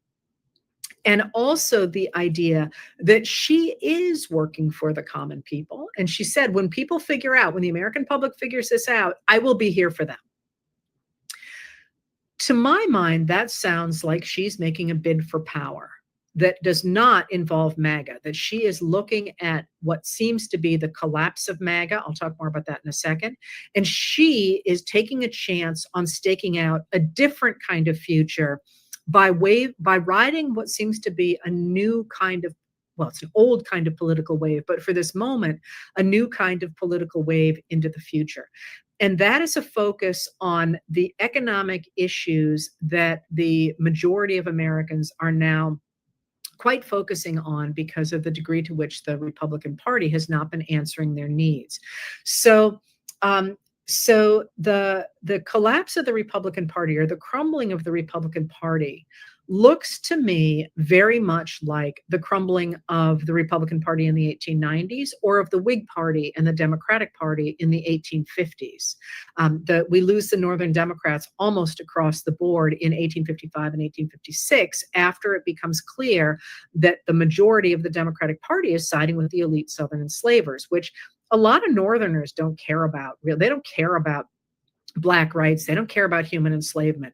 But what they don't want is the government to be beholden to a very few, very rich people. And when that happens, Northerners vote Democrats out of office in droves in the elections of 1855 and 1856. And this actually, I'm going to play this out a little bit before I go to the late 19th century. It's worth thinking about what that means. If the districts that are kind of what we would call purple districts are really mad enough, they get rid of the people that they think are working for the very wealthy, or a group that people don't like. But the place that remains in the hands of those people tend to be. I've lost the plural of the verb at this point. They tend to be quite extreme districts. So what happened in 1855, 1856 in the Northern Democrats is that the moderate districts all just threw out their Democrats and turned to the rising Republican Party, but the extremist districts went more extreme than ever. So this is how you're going to end up during the Civil War, with mostly war Democrats in the North, and that's a really broad brush. But the Democrats who remain in the North, like Clement Vallandigham, for example, those of you from Ohio probably have heard of him. Or if you were in 8th grade and had to read that story, The Man Without a Country, that was about Clement Vallandigham, which again, someday I'll tell you more about Clement Vallandigham, who died in a very interesting way. But he was really extreme. And Sunset Cox, another Ohio guy, Samuel S. Cox, known as Sunset, they were much more, they were kind of out of step with the rest of the North because they were in these extreme districts. And this is how you're going to get the idea of the Copperheads in the North. And they get their name from the fact that somebody tried to mail a couple of copperhead snakes to Lincoln, and the package breaks open, and but they become known as sort of the enemy within, if you will, the Copperheads. Anyway, that's worth paying attention to, because I think we're going to see the same thing, or we are seeing the same thing in this moment, where the districts that are frustrated with MAGA will stop electing MAGA and will turn to other candidates, and they're not necessarily Democratic candidates, but other candidates. And they will, so you'll end up with a much more homogeneous group of lawmakers in those districts. But the ones that are, Republican plus 17 will double down on real extreme people, and that's going to be very problematic. All right, so what is going on with, if I am identifying this uneasiness among elected lawmakers in the Republican Party right now, what is the larger story of the Republican Party and why it's in trouble right now? And honestly, I just think this is so fascinating. And I'm sorry when I do that. Remember, this is what I study, so it is intellectually interesting to me. Living through it isn't great, I gotta say, but intellectually, think about what's going on here. You have had in the Republican Party since the 1980s, and really taking off in the 1990s, a fairly uneasy marriage between at the time, establishment Republicans who wanted the government to work to concentrate wealth among a very few people. And there was an ideological argument behind that, but they want to slash the safety net, the social safety net, and they hate the Affordable Care Act. They want to get rid of social welfare programs and so on. They managed to stick together with the extremist, traditionalist religious people, the traditionalist evangelicals, especially white evangelicals, with racists, with sexists, with those sort of cultural extremes. And they managed to... You all hit the like, share, and subscribe button. This is a Republican lady who is a historian regarding the Republican cycles, the Republican people, the Tea Party, and MAGA. She has studied all of these things, and she's been a lifelong Republican, so she knows with which she speaks.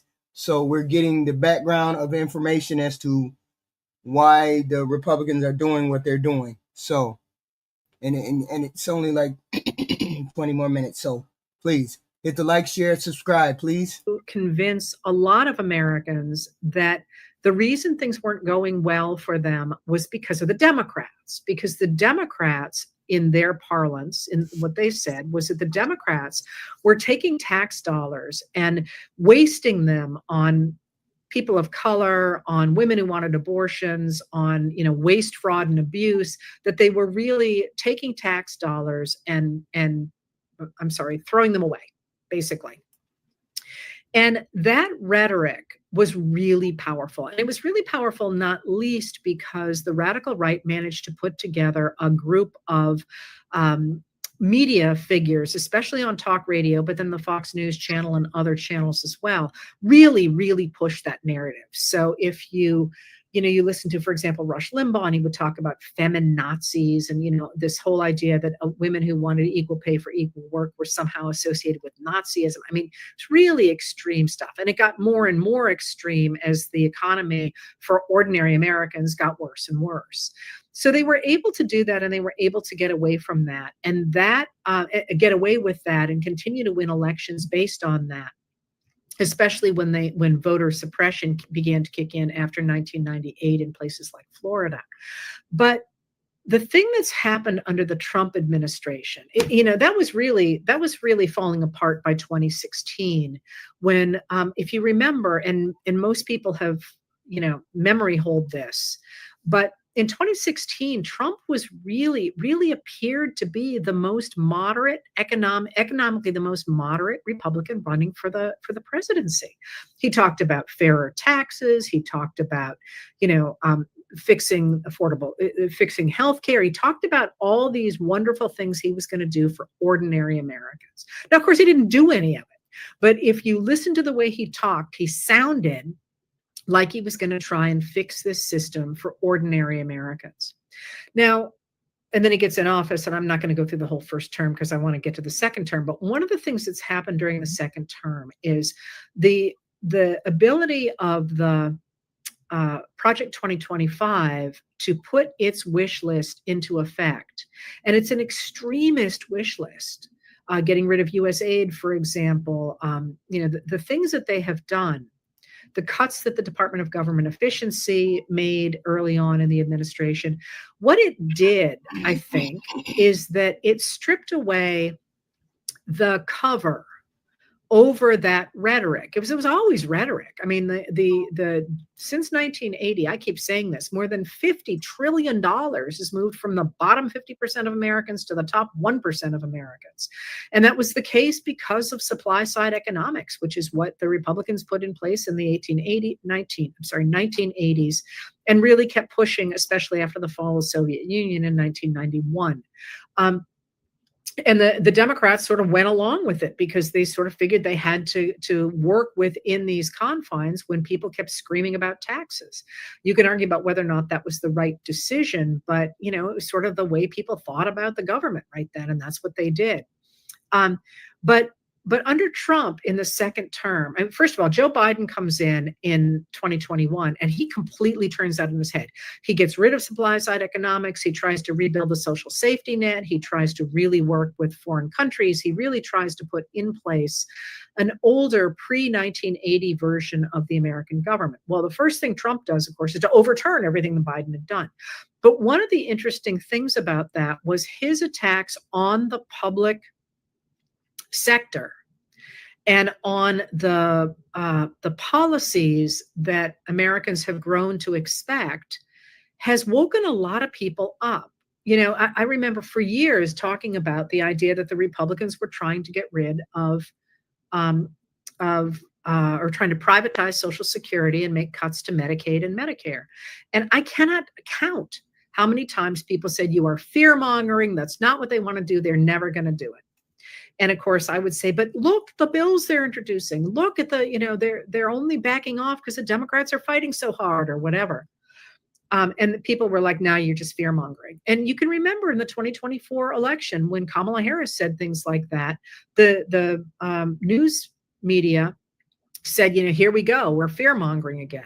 Well, what Trump and especially Russell Vought of the Office of Management and Budget, who is busily putting Project 2025 into place, but also Elon Musk when he was at the Department of Government Efficiency, and certainly Stephen Miller, who is a white nationalist, the White House Deputy Chief of Staff, what they have done is that they have stripped the veneer off that rhetoric. And a lot of people who had a lot to say about, the people they thought should not be getting government aid. You all hit the like, share, and subscribe button. Hit the like, share, and subscribe button, please. We have this kind of content every evening. Tonight, our guest is Miss Cox here, who is explaining the Republican Party. Heather Cox Richardson, who is a lifelong studier of the Republican Party. So we are listening to her describe Trump and the MAGA and the Tea Party syndrome that is going on right now. She's very good. She knows a hell of a lot about the Republicans all her life. So please hit the like and share and subscribe. Have suddenly discovered that the people who were getting government aid was them. So, the cutting of the U.S. aid hammered American farmers, and the tariffs have really destroyed the American soybean markets. And the cuts to Medicaid haven't even kicked in yet, but the cuts to the premium tax credits that underpin the Affordable Care Act premiums for a certain range of people. Those things are really, really, really biting. At the same time that if inflation is going up, Trump can say all he wants that it's not, but it is. I just don't even need to belabor that any longer. You've all been to the grocery store, things are more expensive. And inflation was coming down. It was almost back to the point that the Fed wanted it at the end of Biden's term, and now it's going back up again. So Americans are really getting squeezed at the same time that we're watching, the Great Gatsby party, and we're watching, the crypto scams, and we're watching the deals that the Trump administration is self-dealing. And people are suddenly, it seems to me, or maybe not so suddenly, recognizing that rhetoric has been extraordinarily self-serving for a very small group of Americans. And what that means politically then is that a lot of people are putting pressure not just on the Republican Party, but also on the Democratic Party. And one of the things, I did an interview with somebody and they said, the Democrats really won in November, the beginning of November. And my answer was, I don't think it was the Democrats. I think it was the American people. Because what we're seeing, I think, is a great broadening of the American electorate. That is, of people who suddenly are waking up and saying, I need to pay attention to this. I'm going to lose my job, or I'm going to lose my health care. And when the vast majority of those people who did not vote in 2024, for example, or who thought that they were just voting for a political party like they were voting for a sports team, or who liked the way Trump sounded because they didn't really know what these policies meant, they're now paying attention and they're not liking what they're seeing. And when that has happened before in the 1850s and in the 1890s, and again in the late 1920s, you see a major realignment of the country. And so when I look at the Republicans right now, I'm not just looking at the Republicans, I'm also looking at the Democrats, because the Democrats are changing too. And they're both changing to more accurately reflect the American people, because the American people are finally speaking up again. And they haven't been for a long time. And you're starting to see more and more. Hey, Rainbow. She knows the history of the Republican Party. She knows the trends. She can quote everything regarding the Republicans. She knows more than anybody probably in this chat when it comes to the Republicans and their behavior. So when she speaks, have respect for the lady, because the lady knows what she's talking about. More people taking a stand in public about what We just had that fight this morning, Jeb Common. We just had that fight about 9% inflation. Biden didn't have 9% inflation when he left office. When he left office, his inflation was 2.7%. And now the inflation is over 3%. So stop talking about 9%. 9% was related to the COVID vaccine. When it comes to COVID vaccine, y'all blame Biden, but when it comes to the COVID vaccine with Trump, y'all don't know jack shit about it. Shut your ass up if you don't know what you're talking about. The inflation was 9% under COVID. And it's a testament to Joe Biden that he got it down from 9% to 2.7%. Stop it. They think the government should do. And this is fascinating. So I did an interview recently with Jim Himes, a representative from Connecticut. It wasn't no 9%. And it wasn't no 9%, because otherwise it would still be 9%. One of his big things is that we really need to reinforce the War Powers Act so that Trump can't do whatever he wants. But he also went on to say, listen, what Trump is doing, attacking civilians, is completely off the charts. But then he said, but I wasn't real keen on Clinton and Obama attacking military targets in a similar sort of way, and they did end up. Didn't I just tell you, we just looked it up? The U.S. Bureau of Labor Statistics Consumer Price Index, we looked all of that up not even 4 hours ago. We looked it up not even 4 hours ago.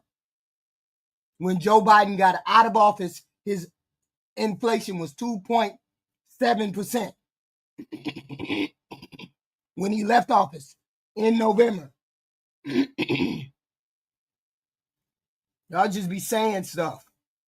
You ain't got no proof of that garbage that you're saying. We looked at all the official sites. Stop it. Deferring to Congress, but they went off on their own. And what he said about that was really interesting. He's a Democrat. He said Congress has got to stand up again for its constitutional duties and powers. And so you're seeing a lot of sort of things added to the mix, and people wanting to stand up and represent the American people. And what will come out of that, I don't think we know what the parties will look like, but I will tell you the fact that people like Marjorie Taylor Greene and other Republicans are backing away suggests that there's a real problem in the Republican Party. And we know that because MAGA has increasingly moved toward the toward the Nazis, right? They're moving that direction. They're moving toward really the embrace of the extremists who are openly racist and sexist and anti-Semitic and openly admire Adolf Hitler. And as they do that, they're losing supporters. That's Americans don't like Nazis in general. And that is very problematic for them. But then there's also the fact that Americans really don't like this whole Elon Musk, Peter Thiel, Curtis Yarvin, those tech bro, that tech bro oligarchy, if you will, broligarchy, I guess people are calling it, that pretty openly says that they think they should rule everything. And, a lot of you asked about Rockbridge, which actually, if you're interested, I wrote about it more than a week ago, I think. It's a group of very wealthy investors, I said, but I meant to say donors, but investors works too, who credit themselves with putting J.D. Vance into the vice presidency because they really believe, as their leader says, that the United States should have an aristocracy. And the reason I wrote about it the other night was because, I guess it was last weekend, was because you could superimpose that language directly on the 1920s, the era of the robber barons in the 1890s, and in the period of the elite Southern enslavers in the 1850s. The idea that they really should run everything. And they, in both periods, that's the exact same language. So as this happens, you're going to see a lot of political changes. Now, one of the things that people always ask about is, what about a third party? And third parties are hard in the United States now for many reasons, not least because the infrastructure for a country that has as many people in it as we do is difficult to rebuild. I'm not saying it's impossible. Certainly on the Republican side, Trump has so corrupted their infrastructure that maybe it would be better to start from scratch again. But what more typically happens in the United States since the 1850s is the political parties keep the same name, but they rebrand themselves pretty dramatically. And we saw that in the 1890s when the Republican Party goes from being the robber barons to being progressive. They still called them. No, you white people started the race war. You just got upset because Obama was black. And you thought just because he spoke to black people only. We already know how you white folks roll. We already know how y'all roll. Y'all think we speak in code, and then we speak in code means we speaking in code against y'all. Obama never did nothing race-wise at all. It was all you white people who imagined that Obama was doing all that stuff. It was y'all who thought he was talking in code. Themselves, the Republicans, but they were really very different generationally. Jeb, you the only one who think he's doing good. He's doing shitty as hell, and he's a shitty president. Prices are up. Everything is up. Food is up. Beef is up. Everything is up. Electric is up. Rent is up. I don't know where you think he's doing good at, because he ain't did jack shit. So I don't know where you think he's doing good at. And you see the same thing repeatedly with the Democrats as well. Oh, no, I ain't no victim either. You're a victim. No, I'm sorry. You white men are the victim. Oh, yeah, I forgot. Y'all doing that victim thing now. Oh, yeah. What is it? Civil rights, the civil rights laws and all that. Y'all the victim. Y'all the ones who being discriminated against. I forgot. It's you white boys being discriminated against. Yeah, you are the fucking victim. Y'all playing the victim card. Jesus, stop being a fucking victim. Democrats rebrand in the same time. In that period as well. So more typically, you've got the parties changing who they are really dramatically and keeping the name. And I think you can see that happening in certainly on the Democratic side now. It's really quite interesting to see. You all hit the like, share, and subscribe button. We had his content every day. Hit the like, share, and subscribe button. Please and thank you. Like, share, and subscribe button. Like, share, and subscribe button. We have Melissa. We have now. Somebody asked. Now Heather Richardson here, who is an expert on Republicans, who's giving a rundown of the Republicans of the day and why they are behaving the way they are. She knows what she's talking about. She's an expert in it. Remembering one of the other things that I left on that notebook page, somebody asked, why do those super rich people think that they should control the rest of us? And I don't know the answer to that, obviously, but I will tell you that there's something I observed in the late 1890s, and that's that coming out of the Civil War, the Southern enslavers who had run the American South before the war, I keep calling them the elite Southern enslavers because, in fact, most white American Southerners who held their neighbors in bondage held one person, maybe two, worked in the fields alongside them. And that's the majority by far of enslavement. But a few enslavers, and that's why I say elite Southern enslavers, had huge gangs of people that they enslaved. And they were the ones who were really running everything. So after the war, what you see is those big names, the people. Yes, I sound very angry and very hateful. I get it. I do. Just a woman who's assertive always sounds angry and hateful to you all. That's the problem. That's the problem with the world. Just because I'm a black woman doesn't mean I'm angry or hateful. Okay? Please figure that out. Please figure that out. The Wade Hamptons and the really big enslavers, the ones who had run politics before the war, they turn against the idea of Black rights in 1871. I've talked about this a lot.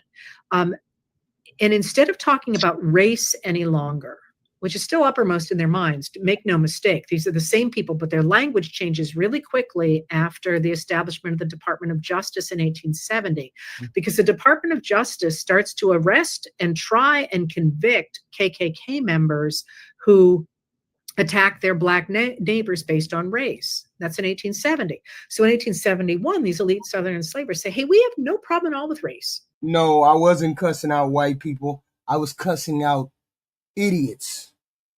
And those can be Black and white. How do you think I know what color you are, Jeb Common? How would I know what color you are?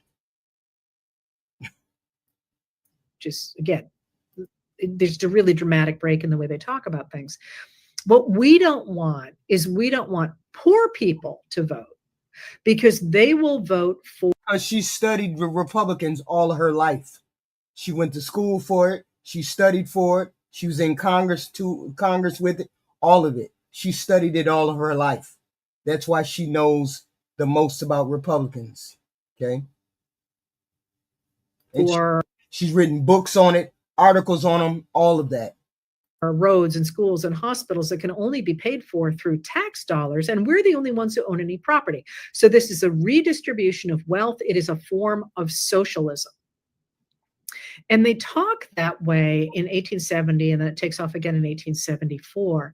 But when they talk about Black American men primarily, because of course women aren't voting, they talk about them and they denigrate them as being uneducated and poor and coming out of enslavement when it was illegal for them to have educations. That's not a far stretch initially to say that they're uneducated.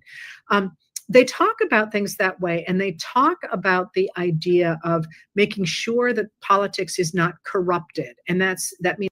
I don't think I said anything about the Democratic Party. I didn't say anything about her having a degree in Republican.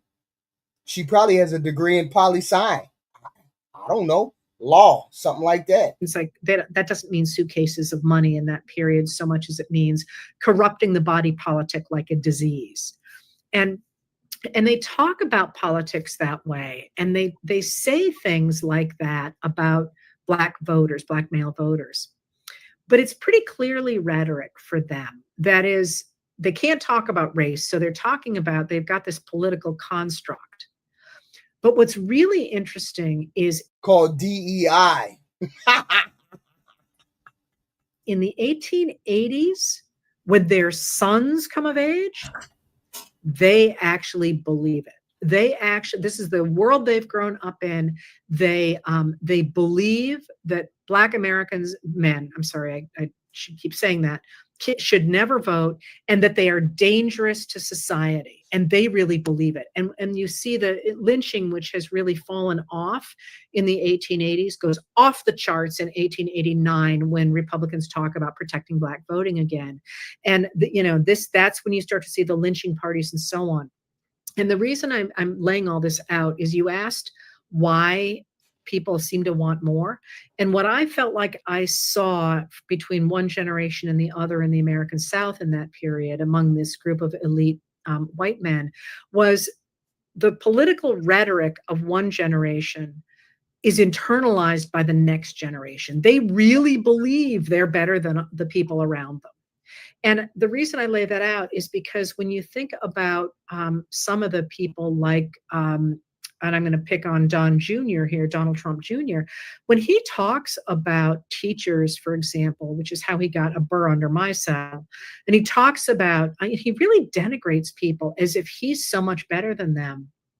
And to me, that's the face of somebody who has never had to work a day in their lives.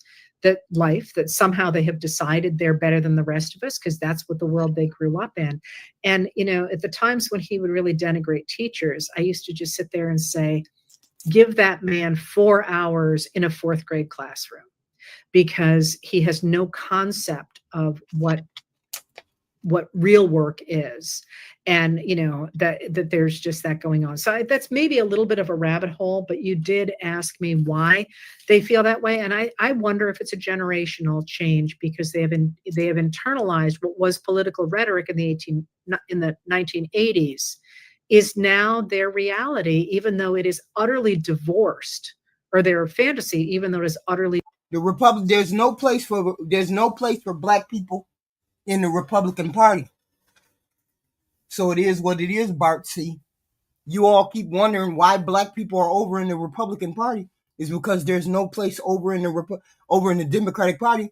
Is because there's no place in the Republican Party for black people. You all made it very plain that you do not want black people in your party. You made it very obvious from the way you uplift people who denigrate people of color, who denigrate immigrants, who denigrate brown people, black people. Your party does that. Didn't we just get some emails or something where the young Republicans,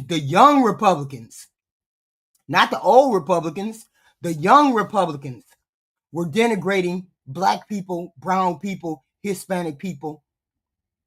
Didn't we just get emails from a whole Republican Party somewhere, and people just thought that, and J.D. Vance came out and defended, oh, these are young boys.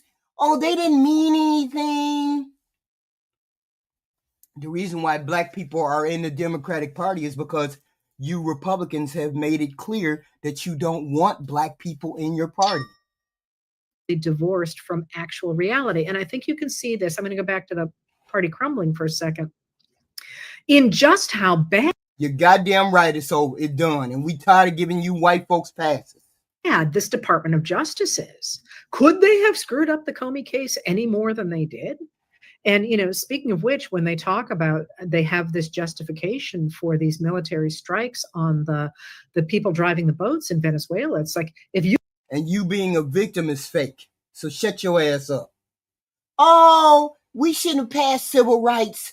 That's discriminatory against us white men. We're such victims. Shut your ass up. You couldn't even manage an indictment here in the U.S. Why should we believe anything you have to say about Venezuela? And you look at all the many ways in which they're extraordinarily incompetent. And because this is the most misogynistic society that we have had. But ask yourself this question, Chris Cole. Why is it that when you do polling on the Hispanic people now, they run in droves away from the Republican Party? Why is it that they have done a 35-point swing from Republicans to Democrats? Why? And why have the black men done the same? Because you're a shitty party. You don't welcome black people or brown people. And then you wonder why we're over here in the Democratic Party. Don't worry about why we over here in the Democratic Party. You don't want us over there, so we're going to be over here. Recognize that their own vision of how competent they are is in really serious contention with just how bad they are at the work that they're doing. All right, so the other piece I think that you can see the Republicans in real trouble is in the fact that the House Republicans and the Senate Republicans are. Those are what you call grifters. Because they got a lot of followers, and you goofies are paying them to say the stuff they saying. They call grifters. Fighting. The fact that the House Republicans are enormously frustrated with Mike Johnson, who seems to be losing power by the day. But one of the other things that is, to me, is really interesting was this whole thing over the weekend. Shut up, Hector. I done heard about the KKK so many damn times, it ain't even funny. Because I know that's where you're going. Go do research, Goofy. Go do research. Please go do research. Don't start with the Klan and all that. Please go do research.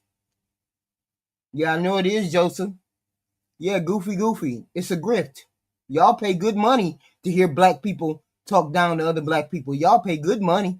And into last week with this 28-point plan theoretically for peace between Russia and Ukraine. And it's very clear that people were freelancing, that you had on the one side, you had Marco Rubio, the Secretary of State, who was apparently not aware that Trump's special envoy, Steve Witkoff, apparently with the help of Jared Kushner, Trump's son-in-law, and the support of J.D. Vance, were freelancing to essentially give the Russians whatever they wanted. And Marco Rubio tried to stand against it, and he talked to the senators and went back and forth and back and forth. And it was, first of all, it was incredibly embarrassing. It was clear that that foreign policy was whichever group. No, right.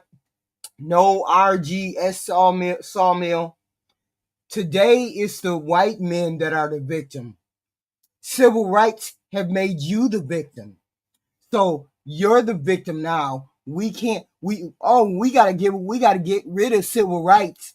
We gotta get rid of DEI. That discriminates against us white men. You're the victim. You all are playing the victim now. Don't put that on us. You are playing the victim now. Thought it was that day. But you asked about this today, and I think this is an important sign. News broke today, I believe it was in Bloomberg, but has been picked up elsewhere now that Steve Witkoff apparently advised the Russians on how to approach Trump, and there has been a leaked telephone recording. Now, you guys are zombies. The zombies, just the zombies, the zombies. They spitting that weird rhetoric again. All of them are wrong. And they each got 3 brain cells between them, and it's 8 of them.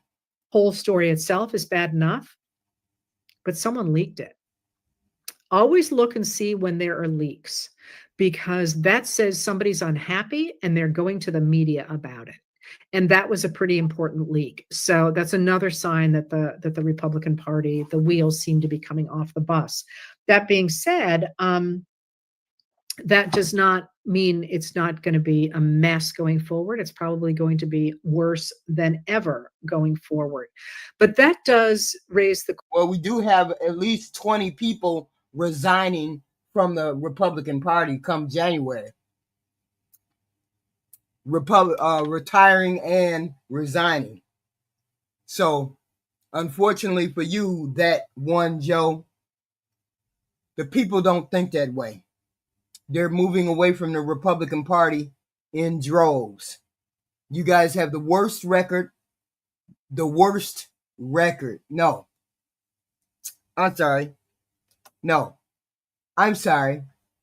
Yeah, all those bot accounts. We got it. Here's the thing. You guys, Democrats don't have shit. The Democrats ain't shit. Democrats don't have a message. Democrats don't have a leader. They don't have no fucking fun. They don't have jack shit. But yet and still, they beating the shit out of y'all with the blue wave that went over your head like a big ass tidal wave. And it's going to go over your head again. They don't see it. But why do you think there was a blue wave? You thought it was a blue wave because blue states just vote blue. Well, then why didn't the blue states just vote blue when Donald Trump got elected? That don't make no sense. That's wild. Come in the chat crashing out. Only you MAGAs come in here crashing out.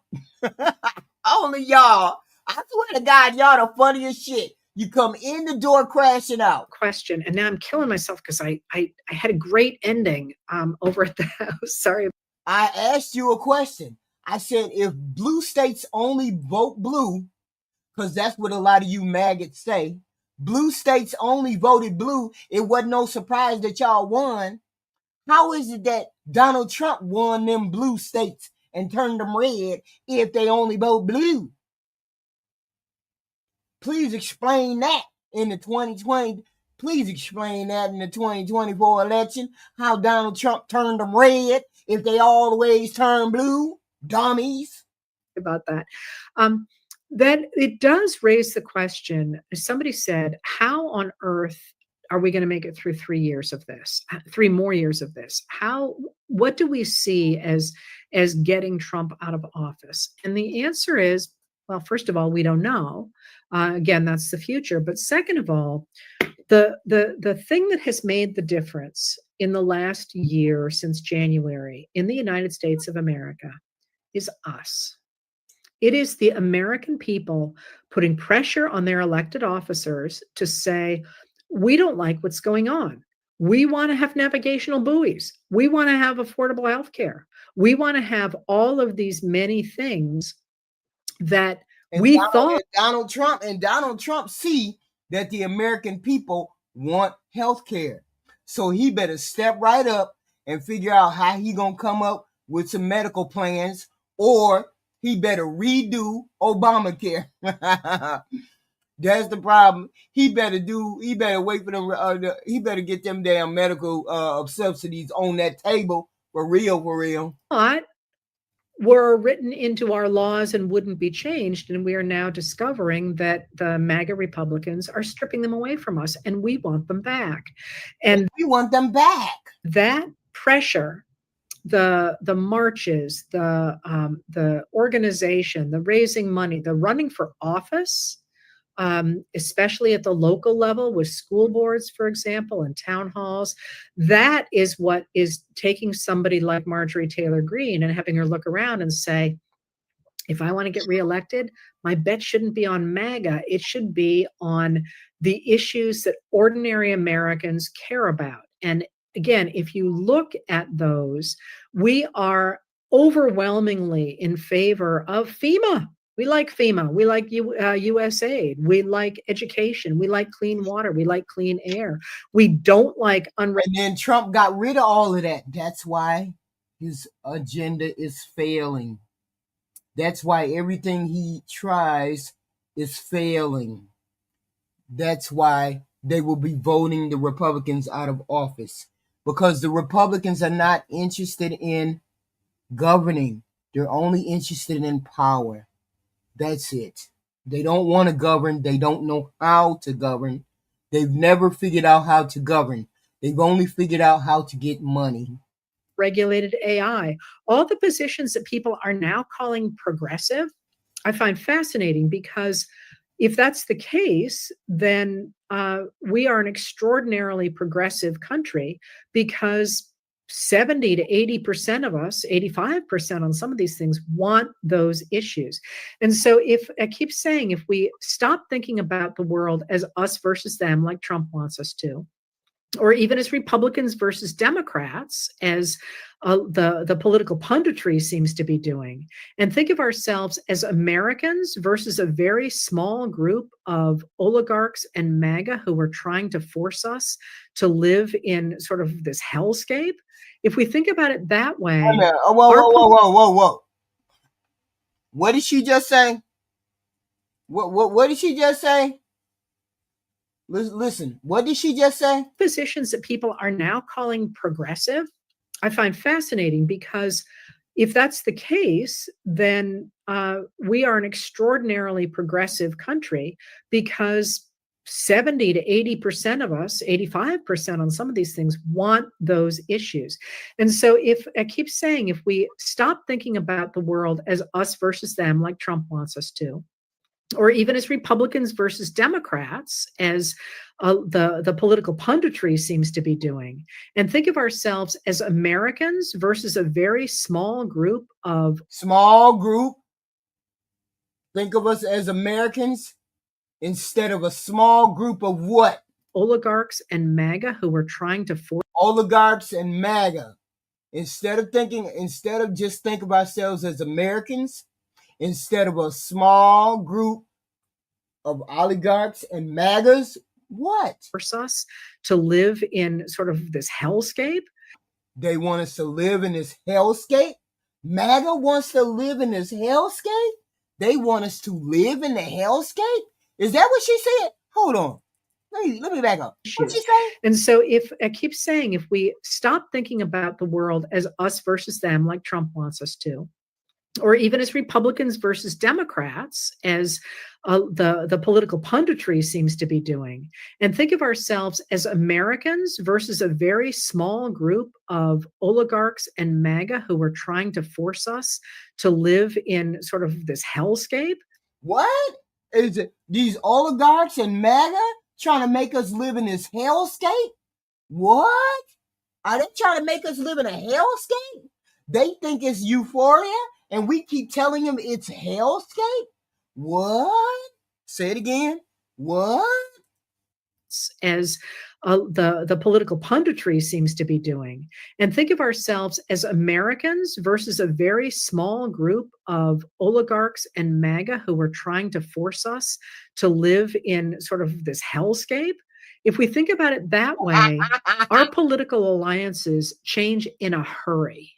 You know, we bleed off the MAGAs who are, the neo-Nazis. Bleed off the MAGAs? We need to bleed the MAGAs off? What? They want us to live in this hellscape? What? It's more than just me saying that? What? Didn't I say that the MAGAs want us to live in this hellscape? She said they want us to live in this hellscape? What? And we bleed off the Peter Thiels and the Broligarchs, and then we have the rest of us to enforce what we want through a democracy. That's what we've done. That's what we did. I don't know why you MAGAs think y'all so popular. Y'all ain't nothing but 25% of the population. Don't nobody want to do what y'all want to do. Nobody. In the 1850s, we did in the 1890s, did in the 1930s. It certainly looks like that's what we're doing now. Now, that being said, don't think for a minute it's going to be easy. The people who are in power are not going to give up that power easily. And they're going to get worse the more they think that their power is in jeopardy. And you can see that around us now with the attacks on Senator Mark Kelly from Arizona, for the idea that he needs to be court-martialed for making a video that actually calls for members in the service members to remember that it is the law for them to disobey unlawful orders. And somehow the Trump administration has turned that around to say that by suggesting, I actually spent hours on this yesterday, so I finally figured out how it works. They are saying, and by the way, the video that they produced, I think it was last Tuesday, is very clear. You must not obey unlawful orders. They say that. But what the administration... Yeah, but you got goofies in the chat saying he called for treason? Goofy? Administration has turned that into is by saying that they are saying that Trump has given unlawful orders, which, by the way, it appears he might have. He has given unlawful orders. He's the president. So therefore, the only people that can hold the president accountable is his party. And his party are weak. And they want to keep their money. So they're not going to hold him accountable. That's what I don't like about Republicans. They never want to hold their people accountable. All they come to the table with is hate, hate, hate, and no accountability. None whatsoever. So therefore, this president is going to run around and call people Miss Piggy. Shut up, Miss Piggy. Shut up, Miss Piggy. Without any kind of pushback from these pathetic Republicans. In Venezuela, at the least. And by saying that Trump has given unlawful orders, they are, according to the Trump administration, saying that, it's very convoluted. They are saying that service members should not follow the chain of command, and therefore they are committing treason, which is completely bass-backwards. It's completely not what they said at all. But that attempt to go after a sitting senator because he exercised his right to free speech, and for that matter, his... And no pushback from the Republican senators. No Republican senators has a senator's back. Not one. That's why it's a weak party. They need to be primaried and kicked out. Kick all of them out because they don't mean the American public any good. His prerogatives under the speech and debate clause of the Constitution, which permits her first name ain't Peggy, dummy.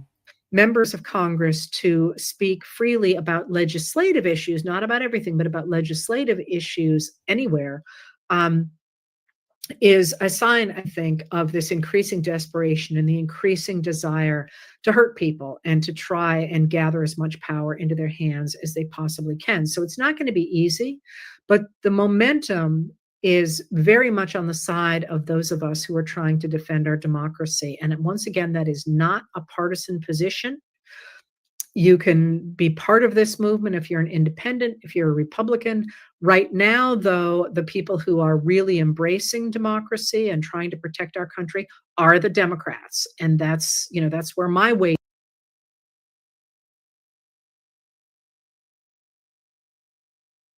Did you say the people who are trying to protect the country are called Democrats? Did you say that? Did you say that? Wait a minute, hold on. If you're a Republican. Right now, though, the people who are really embracing democracy and trying to protect our country are the Democrats. Are the Democrat. Did she say the Democrat? Do I need to play that again? Do we need to say the Democrat? Because you Republicans, the Republicans stand on nothing. They don't believe in nothing. They stand on nothing. There's nothing to believe. They don't do anything. They just want. That's why Marjorie Taylor Greene said, I got to go. And that's where my weight is right now, behind them, because they're the ones who are out there in front doing these, trying to protect the country. So we're in a funny time. And, I wake up every morning and say to my husband, I just feel like we're reliving the 1890s. And if you remember the 1890s, they were not calm times, but many of the signs that we see around us look very much like that. And the key going forward is to keep that pressure up, keep swinging, keep staying in the game, because we need to keep that momentum up and going. Okay, I went on longer than usual today because I'm thinking through stuff, but thank you for being here. I hope everybody has a good holiday. Well, I appreciate you. Thank you, Heather Cox. So, that's an expert in Republican people. So she said we got a long way to go before we figure this out, before we figure out what's going on. But you know what? Donald Trump got to come up with a medical plan. The Republicans said they're going to quit earlier than usual if he brings up a medical plan, a healthcare plan. It's wild. It's wild. But here we are. You all hit the like, share, subscribe button. We have content like this every evening, every day. We bring on some new events. We bring on daily events, people who know what they're talking about. We review their video, find out if it's true or not. I've listened to her a couple times, and she's been very spot on. Yes, we are definitely at a tipping point. This president, I believe, he's either gonna meet his maker or he's gonna get impeached. But it's gonna be one or the other. It's gonna be one or the other. Makes no difference to me one way or the other. He's either gonna meet his maker or he's gonna get impeached. Because everything he has done has put a damper on this whole American country. And we let this victim mentality of the white males get out of control. We let that victim mentality get out of control. And once it got out of control, then we started hearing about get out of my country, get out of here, don't do this, don't do that. Males are victims. You will not replace us, that kind of garbage.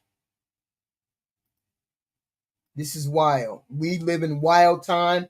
These are wild times, wild people, and wild things. Please subscribe to the channel. Subscribe, like, and share. We will be back tomorrow with more content. Hopefully we got something new going on. Hopefully we got some new things going on. But I'm sure we do, because this president never is boring. He's never got a boring thing going on. And I don't know about y'all, but I don't want to be up in the air flying by the seat of my pants for 4 years. I don't know about y'all, but I don't want to do that for 4 years. Y'all hit the like, share, and subscribe on the way out. Please and thank you. We will be back tomorrow. We will be back